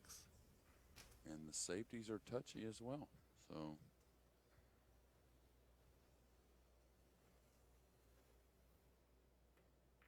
wow. And again, Great shot. that's just reps to me. Trusting that your delivery is going to hold up, knowing it's going to hold up by all the training. Yeah, 2 consecutive great shots. And I Vẫn là cơ hội what I saw from Zelensky, dẫn điểm số cho without Zelensky. being able to be right on top of the matches. Because if you look, he was trailing a lot of his matches, and I see that he settles in real well. Mm-hmm. Because he looks pretty comfortable at the moment. Oh, last night he was Từ đầu trận đấu đến giờ thì roared back. chưa có một ván đấu nào Federer vươn lên dẫn trước cả. Luôn là Zelensky dẫn trước. And you gotta love simple pool. It's not always simple, but if you keep it simple. 6-4 rồi. Rất chính xác. It's hard to make it simple. Ah, You know. well, it's a hard game, but Right. I'm just talking about, you know what I mean. Trận Copini với cả Jason Shaw thì chưa đánh ạ. Sau trận này mới đánh trận đấy ạ. Sport. The games inside the sport. Hoping you still haven't seen Shaw yet. I don't think I have. There he is, yeah. Okay. Just getting the balls Oh, out. there he is. Yeah. Tôi xin phép được cập nhật lại cái lịch thi đấu để cho tất cả mọi người cùng biết này. Hôm nay sẽ diễn ra 3 trận luôn. 2 trận bán kết và 1 trận chung kết. Trận bán kết thứ nhất thì chúng ta đang theo dõi đây, giữa Federer và Zelensky. Rồi tầm 5 giờ là sẽ đến trận của Cheshaw và Kopeny. Sau đó thì chọn ra 2 người thắng cuộc vào trong trận chung kết sẽ diễn ra vào lúc 7 giờ 30 sáng. What's the date? November 30th through December 3rd. Not far. Oh, it is coming up. Well, look at that. Gorst's TPA has dropped quite a bit, almost 60 points to 865. Zelensky's still way up there at 949. Yeah, if you can play 950, you can take your chances. Well, Anybody. you know, we all know, even though he tries to fool us sometimes, that Gorst is human. So pressure is one thing that, you know, we all succumb to at times, and if you can apply it here with a break and run or a win. Ooh, that's that gamble with the cue ball, but Một a lot cú better để hitting than bà we've seen so far. ra hình Go his way too. The balls are open. của Well, Zelensky. operating here. Two balls went in on the Tuy lúc break. này thì B6, B8 và B9 đang nằm khá gần nhau nhưng đều có đường riêng cả. It's like the regain your momentum shot. You know, it's not the time to go all out and try to do something exotic with the cue ball. It's get this ball down and then move on to the next shot. And then if you have to do something positionally speaking. I like the Liệu trận chung kết có phải là cuộc đối đầu của hai cơ thủ không đeo găng tay không anh em nhỉ? away from the eight. Mm-hmm. Is what I feel like. And Tất I've nhiên got là one chưa thể nói trước được điều gì, nhưng mà biết đâu lại có sự trùng lặp như vậy thì sao? the three with a bit of a covered up four. I'd much rather open the balls up a little bit with the eight. Yeah, I like that. Give you more room to get on the four Yeah. and properly on the four as well. Well, it's no wonder I could never beat you. Well, it just kind of made sense, you know, Yeah. it kind of added up. And also he stays with that nice aggressive stroke, I think, as well. So Yeah, he didn't overhit it, but he got a lot of effect there. It was just Yeah. a medium speed. well, that's what I mean. I think he's really settling in.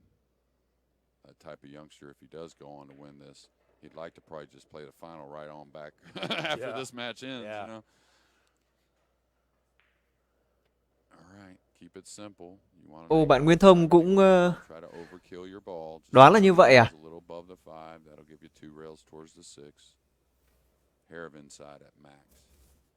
Is he crossing the line here? No. Okay. I was going to say, normally you wouldn't cross the line. rất tốt. Thôi lại ghi điểm mất rồi Federer ơi. Vẫn chưa nhìn thấy gì khó khăn với Zelensky cả.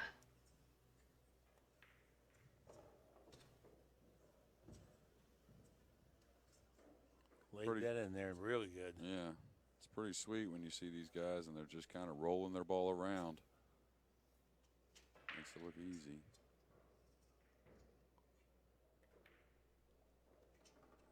This is a routine. Sẽ là 7-4 thôi.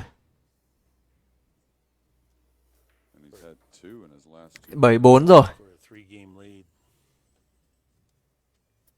Yeah, the one at 4-4 I thought was a big moment after Federer started to put a charge. Rất chính xác. 3 wins from the break here, counting the 9 ball on the break. So that's the difference in the match, really. 958 TPA.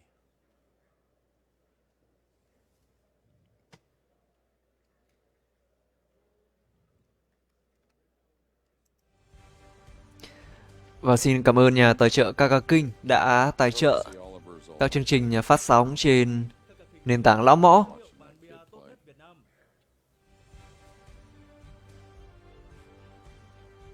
him and Zelensky remind me of each other at times.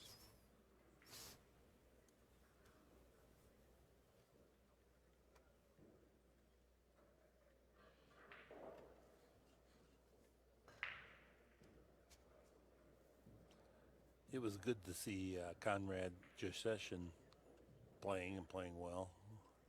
Yeah, He's a pleasant guy and a super straight shooter. I wish I spoke Polish because all the guys say he's really funny. So And he had a great U.S. Open, by the way, as well. So not just a one tournament thing here. Nào chúng ta cùng trở lại với cú đề pa của Federer nào. Và bắt buộc Federer phải lấy lại phong độ thôi. Chứ cứ để tình trạng như thế này thì không ổn rồi. Missed the one, Ồ, không có bi nào rơi xuống lỗ rồi. and that's what he didn't Rất do. đáng tiếc cho Shot from a Federer khi mà anh đang để Zelensky dẫn khá sâu rồi. Mà lại không có bi nào rơi xuống lỗ nữa. Really the first time Cơ hội lại đến tay của Zelensky rồi. nine ball, which I didn't get to watch all of his matches, but we've seen him in trouble. Well, the match he played against Albin last night, the way the ball hit the pocket, I always picked out a few matches and a few, action matches. I'll tell the truth that I watched some of the finest pool I've ever seen, and the last night was right up there with it. Ball just hit the pocket so pure. Mm-hmm. And Albin's one of those guys that just gets better and better as the event goes, and to beat him the way he did Yeah. means he kicked perfect probably, made every jump shot he attempted, plus held his break real well. Can he kill this, Mark? Can he easily come 2 rails between the 3-7 with like a high ball and just I float think he- between the yeah, 9 and the yeah. 3? I don't Or is think he hit it soft enough to just hold it there. Yeah, this he is has the to shot. do something. Uh-oh, it's got to go. Ooh, a light sliver on the 7, and he still gets there. Một pha kiểm soát bi chủ rất tốt của Zelensky khi mà ngay bên cạnh con 3 có đến 3 con bi khác. Big on the ball. Rất dễ để va chạm và bị hết đường, nhưng mà anh One of those spots. kiểm soát con bi chủ công nhận là Good thing he's chuẩn close thật. to it, really get down on the ball a little bit. Ooh, he's taking a chance here, huh? Oh, nice play there. Keeping it simple again.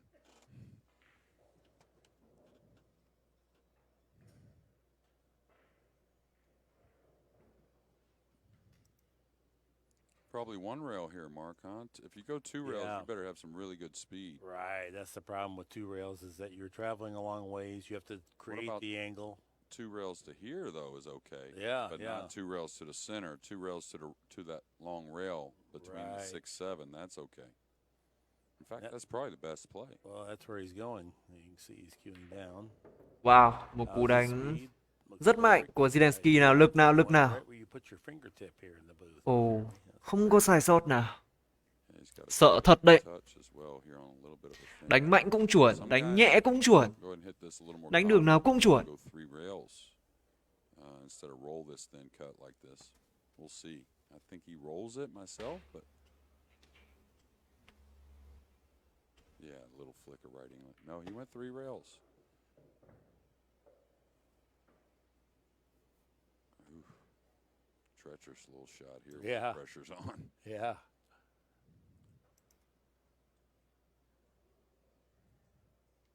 It's hard to take your eye off the 9 ball from here, too. Yeah, and this is the type of shot when the pressure's on and the 8's pretty playable. It's a funny spot, but it goes in the side, does go in the corner. Yeah. I may draw 1 rail back across here instead of trying to play that kill draw. Yeah. Now, he's at the table. Maybe it's not as thin as I think it is. But easy to hit this ball thick, trying to really hold the ball for the 7 in the same pocket.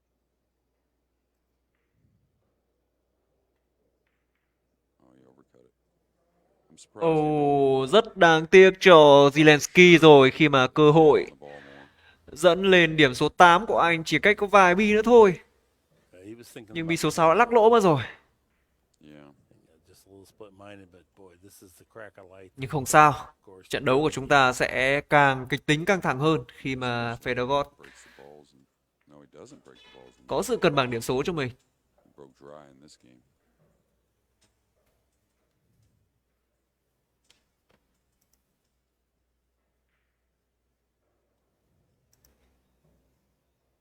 coming all the way down so he can just roll the 8 ball into the side. Yeah, Zelensky's play, rolling the ball.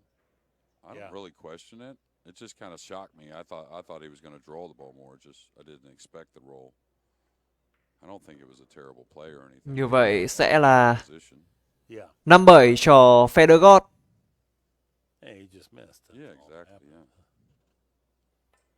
Yeah. All right, a much-needed win for Gorst. Did not want to fall behind 8-4. 7-5, big difference. And now Gorst is going to take his time out.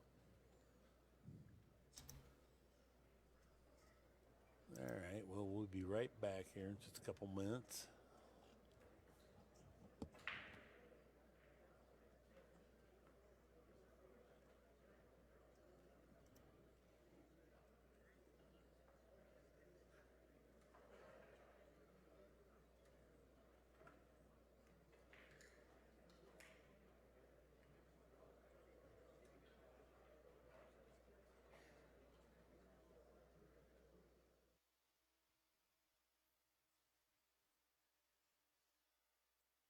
Trận so thì vẫn chưa đánh ạ, trận so sẽ đánh sau trận này bạn nhá.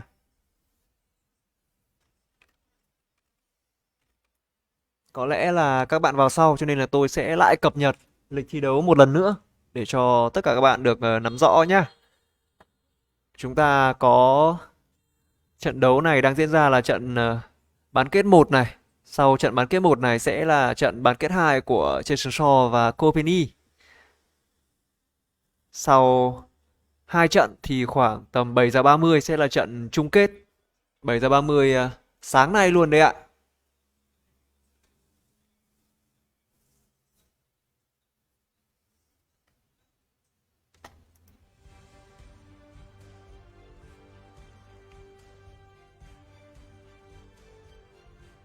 Theo cặp hình Bilux, thương hiệu bán bia tốt nhất Việt Nam.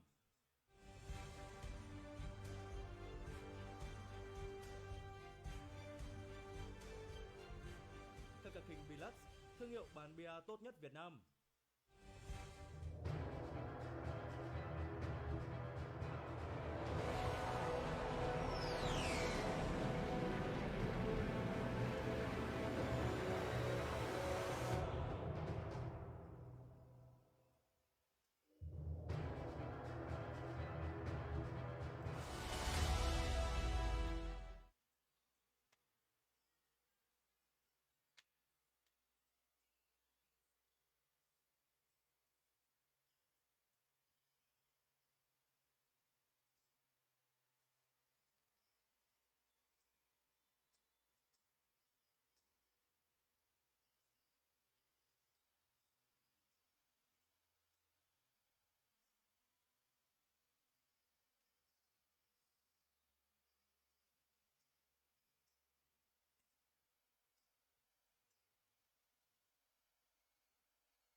Nào chúng ta cùng chuẩn bị trở lại với trận đấu nào.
Fuller có tham gia bạn nhé, nhưng Fuller thua mất rồi.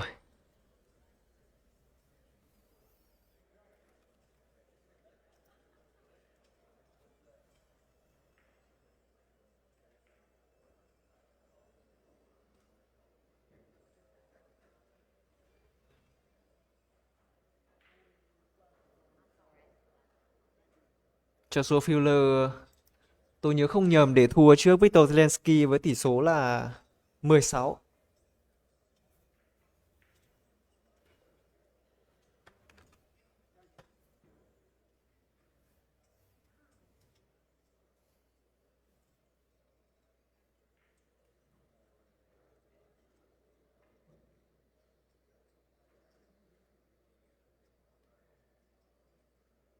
His ball offensively.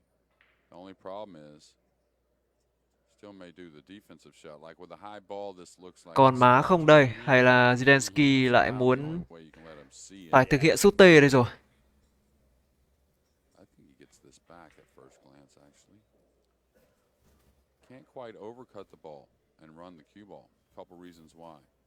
Can't overcut the Như two vậy to là the seven, Federer đã nhường lại rồi. to the left. If you overcut it to the right, you probably don't move the two enough. So I don't know what he's doing here. Is he banking this?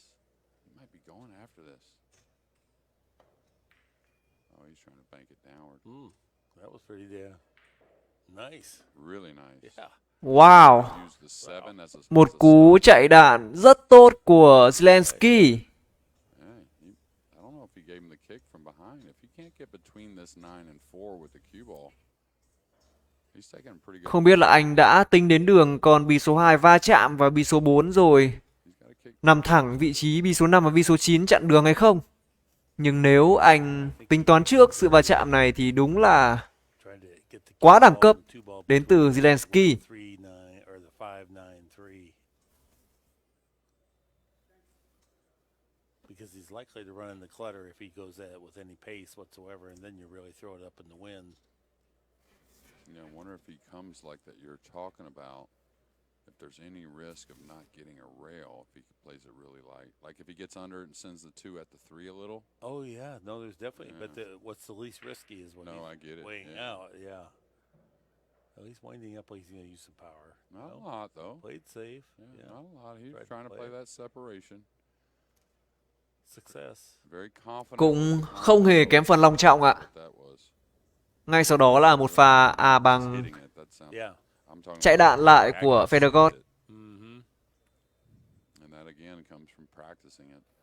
Nhưng ở góc quay này tôi quan sát thì Go for the bank, really. vẫn phơi riêng bi số 2. Sizing up. I think it cuts, to be honest with you. I think there is enough room to cut it. Zelensky có chém mỏng luôn không đây? Oh, he just got the 10 seconds put on him. Ồ, Cut. quá đáng tiếc Zelensky. Caught it thick. He catches Lắc it. lỗ mấy con rồi. Cue ball probably gets above the side.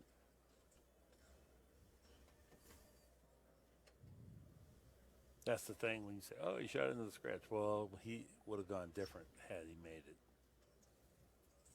Zelensky, Federer looks like he's going to keep it gương mặt simple. của anh Just move the ball out for the 3 in the upper corner. có lẽ là anh đang bị tâm lý thể hiện trên gương mặt của mình rồi. More off the bottom rail if I'm going to do this versus the side rail because you spread into position quicker that way. Really good. He didn't add much spin. I would have added a hair more spin and got Quá đáng tiếc. the full hit Yeah. a little Yeah. quicker. Does that make sense? Even if you go to the other side of it, it's way better than this. Now you got to play cute position here with very little margin of error, and the shot plays no more difficult here, or if it's another. Tôi thấy dấu hiệu tâm lý của Zelensky And just từ pinch it a little bit and take a cú little đánh trượt bi số 6 vừa lúc nãy cơ. somewhat straight.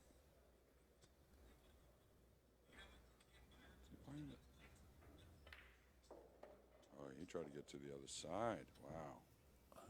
So he missed his mark quite a bit on that first shot. Now this is kind of a ponderous situation. It's hard to stun that up there from that close range because you can't have a big follow through, big power, unless you're going to bounce it. What you do with that flat ball? Oh, he did pretty good.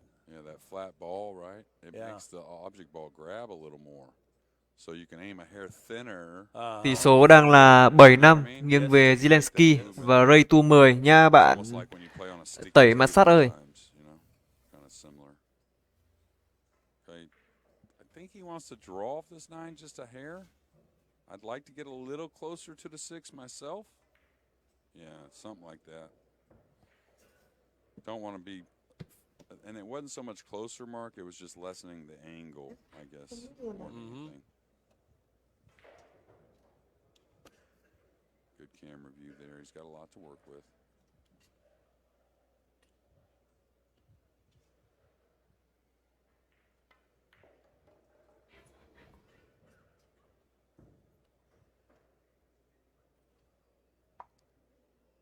Và khả năng cao sẽ là 6-7. Probably just stops his ball. I think that gives him a little angle.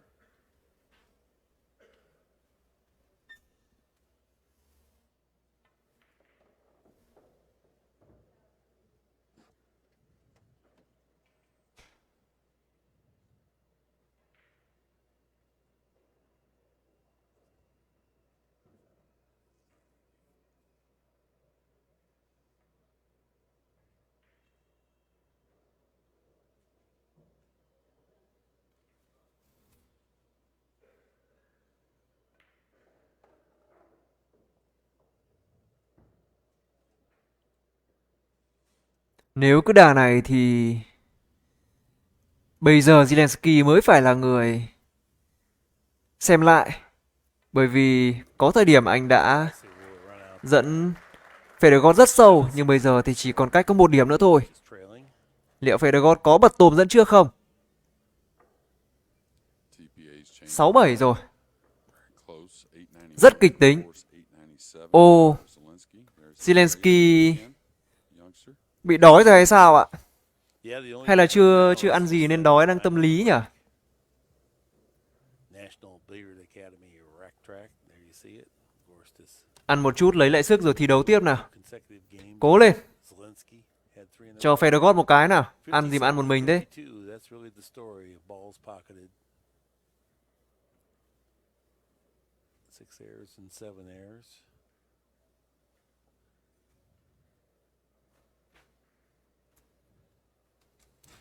Tôi đoán là đói thật đấy, bởi vì nhiều khi các bạn đi thi đấu giải hay là bạn tổ chức giải, các bạn sẽ biết lịch thi đấu nó cứ triền miên.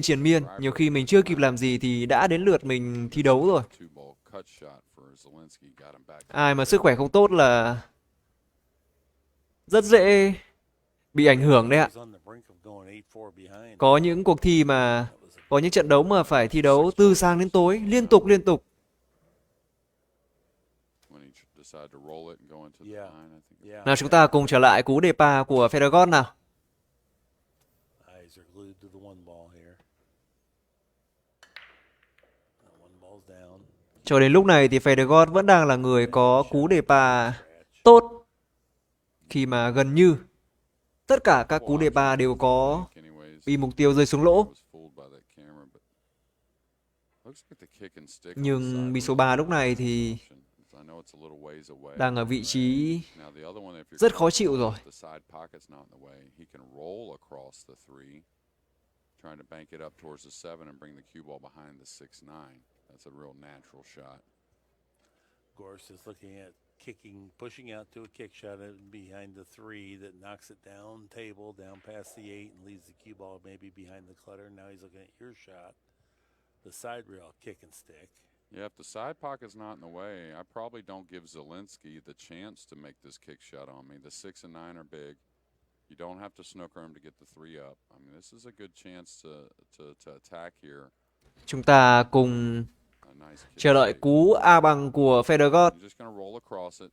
The lighter speed makes it to Okay. where you don't bounce off the 3 and scratch. Yeah, if we right? can grab the overhead real quick. Yeah, show him what it Here- is, Mark.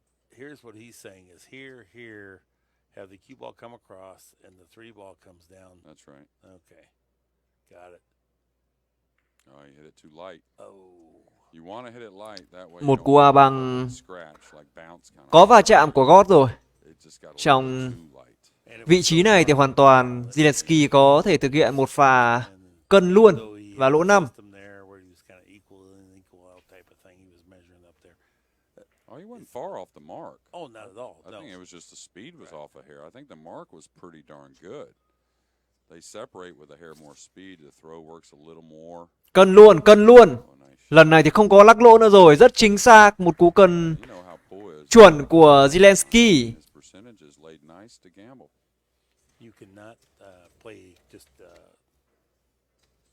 100% percentage shots against good players. You have to create some openings. Oh, clean stroke. And that's the good thing that Zelensky does a lot. Now, he didn't want to get over the 8, but he doesn't try to always get the most out of shots. You know what I mean? I don't mind working a little. Áo đỏ là bạn hỏi Zelensky đúng không ạ? Yeah. Rather than trying to pound the ball. Tôi cũng không rõ thông tin chiếc gậy của Zelensky đâu. Nếu mà ai biết chiếc gậy của Zelensky là hãng gì rồi giá cả như nào thì comment cho bạn Linh Nguyễn biết nhá. I'm guilty of trying to play every shot perfect when Yeah. and it increases the difficulty and it ultimately catches me. And it puts pressure on you when you're doing it. You know, when you go look to where you want to get and what. Phải chắt chiu từng But if you end up a hair short, cơ hội nhỏ thôi Zelensky. it's a more of a recovery game in my opinion. Khi mà About trying to, you know, be just. anh đã có đến vài cơ hội để dẫn lên điểm số 8 nhưng anh đều để tuột khỏi tay rồi. Boy, that was interesting. He really threaded by with inside spin. Came very close to the 9. Right up there. Lần này tôi mong rằng sẽ không có sai sót nào với Zelensky. Sẽ không có bi nào lắc lỗ nữa. At times.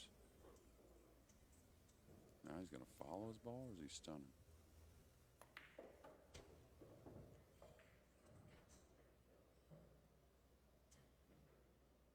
Kind of like filler there, right? Don't worry about the distance. Mm-hmm.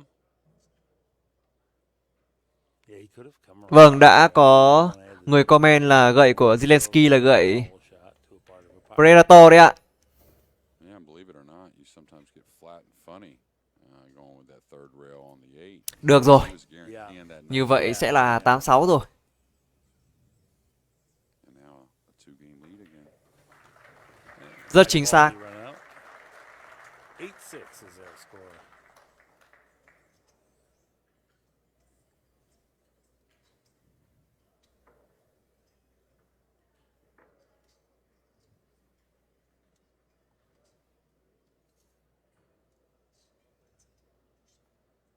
There's Kennedy Mayman, like Minnesota Slim right there for her. Joey Tate in the crowd. What a good kid he is. Sau khi Spoken ăn xong 2 miếng sô-cô-la thì tôi thấy Zelensky khỏe khoắn hơn hẳn, tự tin hơn hẳn. She's a little spark. Liệu 2 miếng sô-cô-la này có giúp anh giành chiến thắng trước Federer trong ngày hôm nay hay không?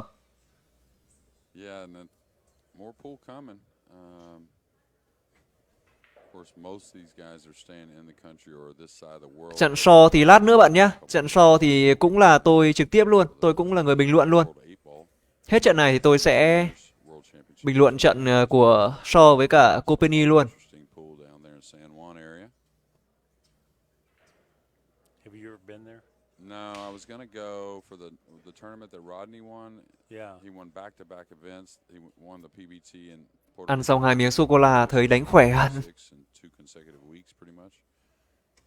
But I wanted to go. I just ended up driving Nào, to the US Open. liệu có lên điểm hưu hay không đây? You know, Chúng ta thing. trông chờ tớt vào cú đề pa này nào. One ball. Ui giời ôi, có bi rơi rồi. Better hit. You can always Bi số 2 nào. nice the balls ran around the Tốt, table. cú đề pa tốt của Zelensky. Really nice. This would be Đau tim quá. downhill if he can complete it. And it's doable.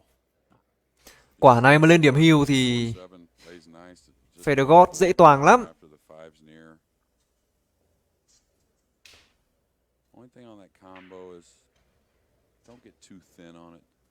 Nào, chúng ta cùng chăm chú theo dõi Stay away from từng con bi của Zelensky nào. a little thick to the pocket mark. Cost him a lot. Một cơ thủ trẻ sinh năm 2001 đến từ Ba Lan. Rất trẻ.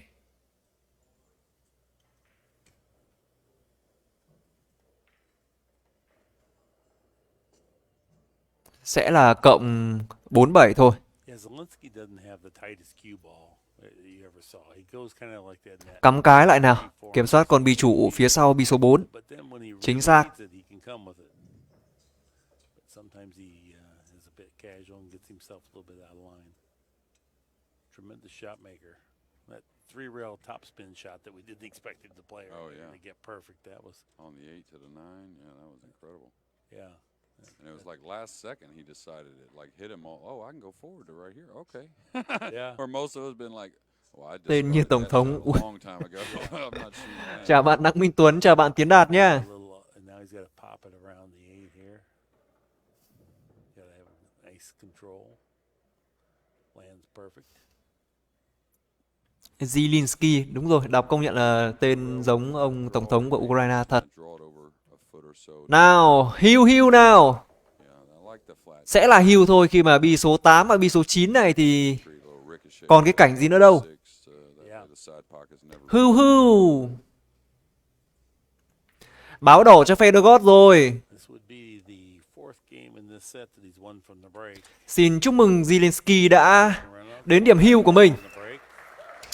Puts himself on the hill. Ai, đau tim quá. himself in a great position to break the balls at least twice to have a chance to win this match and get on to our final. Ai đón 14 gót đấy. Alive on having a Đúng là không biết trước được điều gì bạn Nguyễn Thông ạ. Nếu mà mình có mà đoán đúng 100% thì mình Happen more and more as cần gì phải đi làm nữa đúng không? Mình cứ làm con Việt lót thì giàu rồi. 8 players in the quarterfinals. Nhưng mà Those household chúng ta comment dự đoán là trên tinh thần giao lưu, trao đổi vui vẻ với nhau. My goodness, you couldn't pick one player at the field. It used to be in the olden days. It's either Buddy Hall and Mike. Hồi hộp quá, đau tim quá. That was 80% of the events. Then every once in a while, Nick Barnes. Thú thật với các bạn là trước khi trận đấu này diễn ra thì tôi cũng có phần 80%. ưu ái hơn một chút cho Fedorov. Bởi vì dạo này Fedorov đánh quá mạnh. Mizrak, I loved his. I thought he had the Nhưng best mà stroke and the best bridge. trong trận đấu này thì Fedorov vẫn đang Somebody's bridge like that. chưa thực sự lấy lại được phong độ của mình. Their bridge and see how good Liệu it is. trong ván hưu hưu của Zelensky thì Fedorov có bật tôm không? He had the biggest diversity of strokes. As we watch course break off here. Chính xác rồi bạn Đặng Minh Tuấn. Zelensky và Fedorov thì cả hai người đều có lối đánh, Perfect. cả hai người đều có những kỹ năng rất tốt và đánh bi chuẩn. Nhưng mà theo tôi thì có khác ở cái phong cách chơi. Fedorov thì đánh chậm hơn, đánh tỉ mỉ, suy nghĩ kỹ càng hơn. Còn Zelensky thì thường sẽ quyết định nhanh hơn là Fedorov. Anh thực hiện những cú ra ngọn rồi những pha xử lý tình huống sẽ xử lý nhanh hơn là Fedorov. You know, if it was a routine shot that you would take for granted, now Mizrak, you watch those eyebrows and stuff, he just locked in there. Mm-hmm. Nick Varner says, boy, I could get in stroke watching Mizrak. I just feel like I can play better because of all the care for, it's everything he didn't represent. He was kind of a big, sloppy guy, but his pool game and stroke were immaculate. Yeah. You know, it was kind of a funny dichotomy. Yeah, when he started to make a little comeback, starting to play again, I believe it was 19. Zelensky và Fuller còn nhanh hơn cả Zelensky cơ. On the road. Theo tôi thì Zelensky nó nằm ở giữa Fedorov và Fuller. Fedorov thì chậm chắc chắn rồi, Fuller thì nhanh, còn Zelensky nó nằm đâu đấy khoảng tầm giữa gì đấy. Two back-to-back tournaments, he came back, he won one of them, got second, and I think he just quit again after that. But I got to watch him, and I don't think the 5 passes here, so tricky shot here on the 4. Gậy của But yeah, Sky in the business, hơn 3 tỷ. Gậy của Sky là gậy của ai ạ? less power. Well, something that hurt him a lot is that when Hay là bạn nói Zelensky? that broke his heart because he could just smother you. Anh em xác nhận thông tin này nhá, xem có chính xác không nào. Chứ hơn 3 tỷ thì tôi thấy giá đấy nó cao quá. Just wasn't his cup of tea, you know. He could play it great, and he just really didn't cross over. Nick Varner did. Ui dồi ôi, Fedorov còn muốn cộng luôn. Hay là anh tính va chạm bị chủ đây ạ? Really loved it. But I sure wish I would have had his tools. Oh, yeah. would have loved any pool game. This is a little touchy. Very. Gậy Zelensky hơn 3 tỷ các bạn. Right, it looks like. Unless you're going hard. Anh em xác nhận thông tin là có chính xác là như vậy không? Như vậy là một cú tính toán va chạm bị chủ của Federer. Một cú đánh kiểm soát bị chủ rất tốt của anh. Federer's gonna have a big stretch here. Cảm ơn bạn Thế Ngọc đã tặng cho lão mẫu 75 sao. I think anyway, it's gonna be close. It's coming out of that corner is the longest. Rút ngắn tỷ số đi để chúng ta His bridge xem cho nó kịch tính căng thẳng nào. right up at it, I guess. Liệu có cú bật tùm của Federer không đây?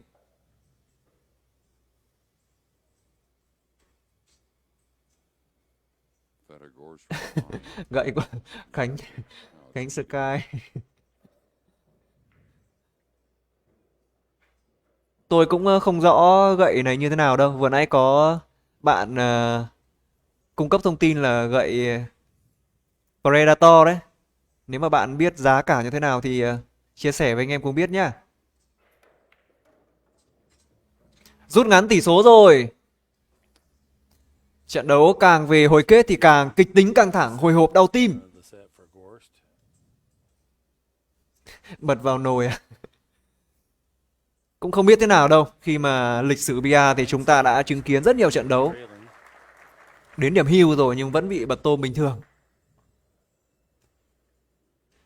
I think it's Victor's. 7-9 cho Federer. It is, and he'll have two to win the match. And I wouldn't say his break now has been like really repeated. Cố lên cả hai cơ thủ của chúng ta. He's figured out Cống hiến cho how to khán giả get nào. down, and he's not getting the cue ball below the rack as badly. Nếu mà rút ngắn lên 9-9 cùng hưu xem trận cuối cùng nó mới đau tim.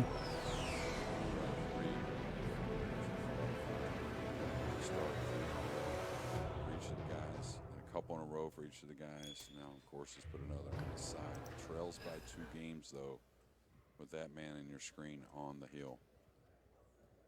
Like to see the ball count too, because for a brief spell. Bạn không tên có chia sẻ là Than Zelensky, but không có gậy là 3 tỷ.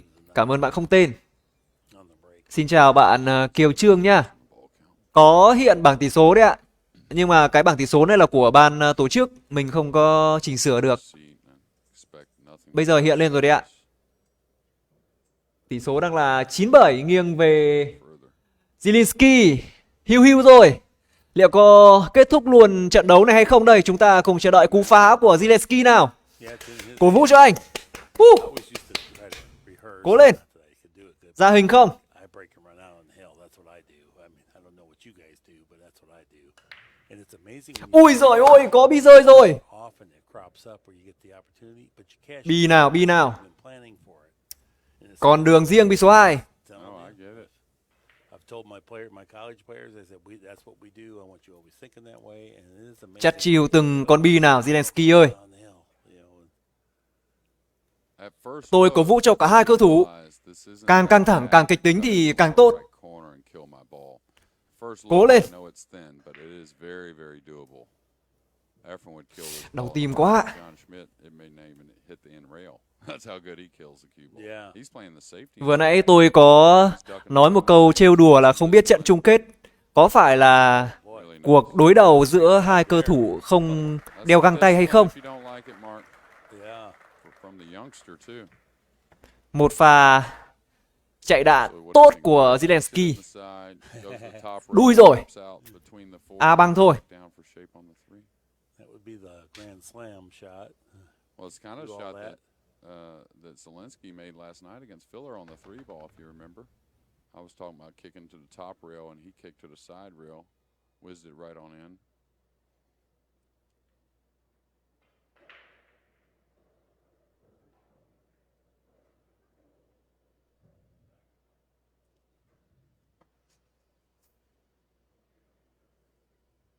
I don't think he rolls this one.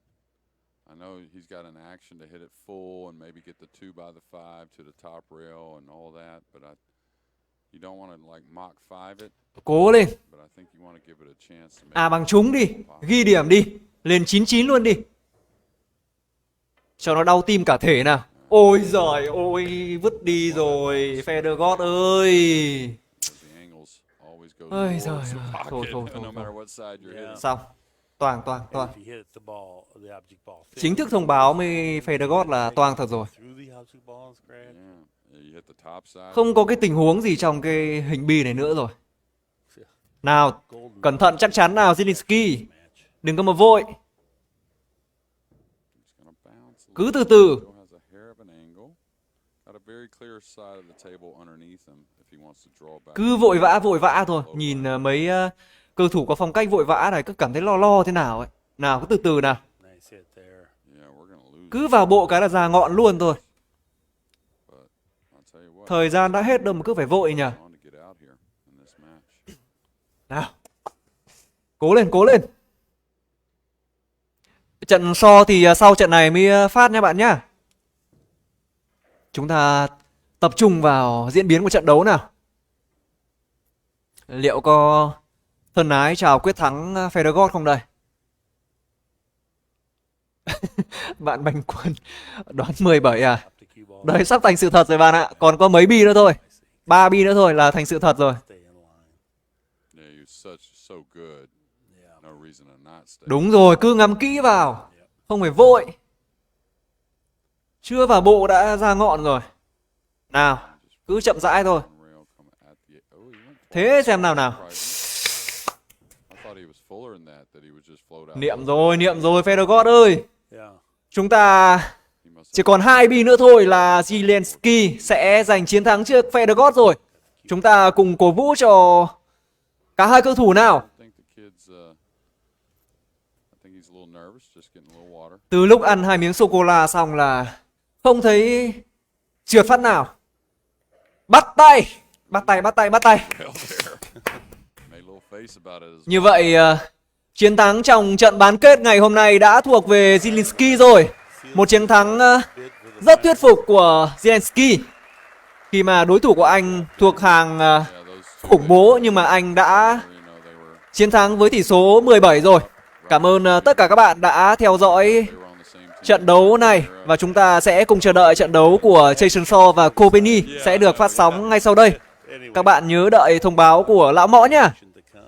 Cảm ơn tất cả mọi người. The semifinal and the final. This has been an architect Tuyệt vời. production, the worldwide leader in billiards programming. Mình tắt livestream nhá. Just a while. Hẹn mọi người trong ít phút nữa.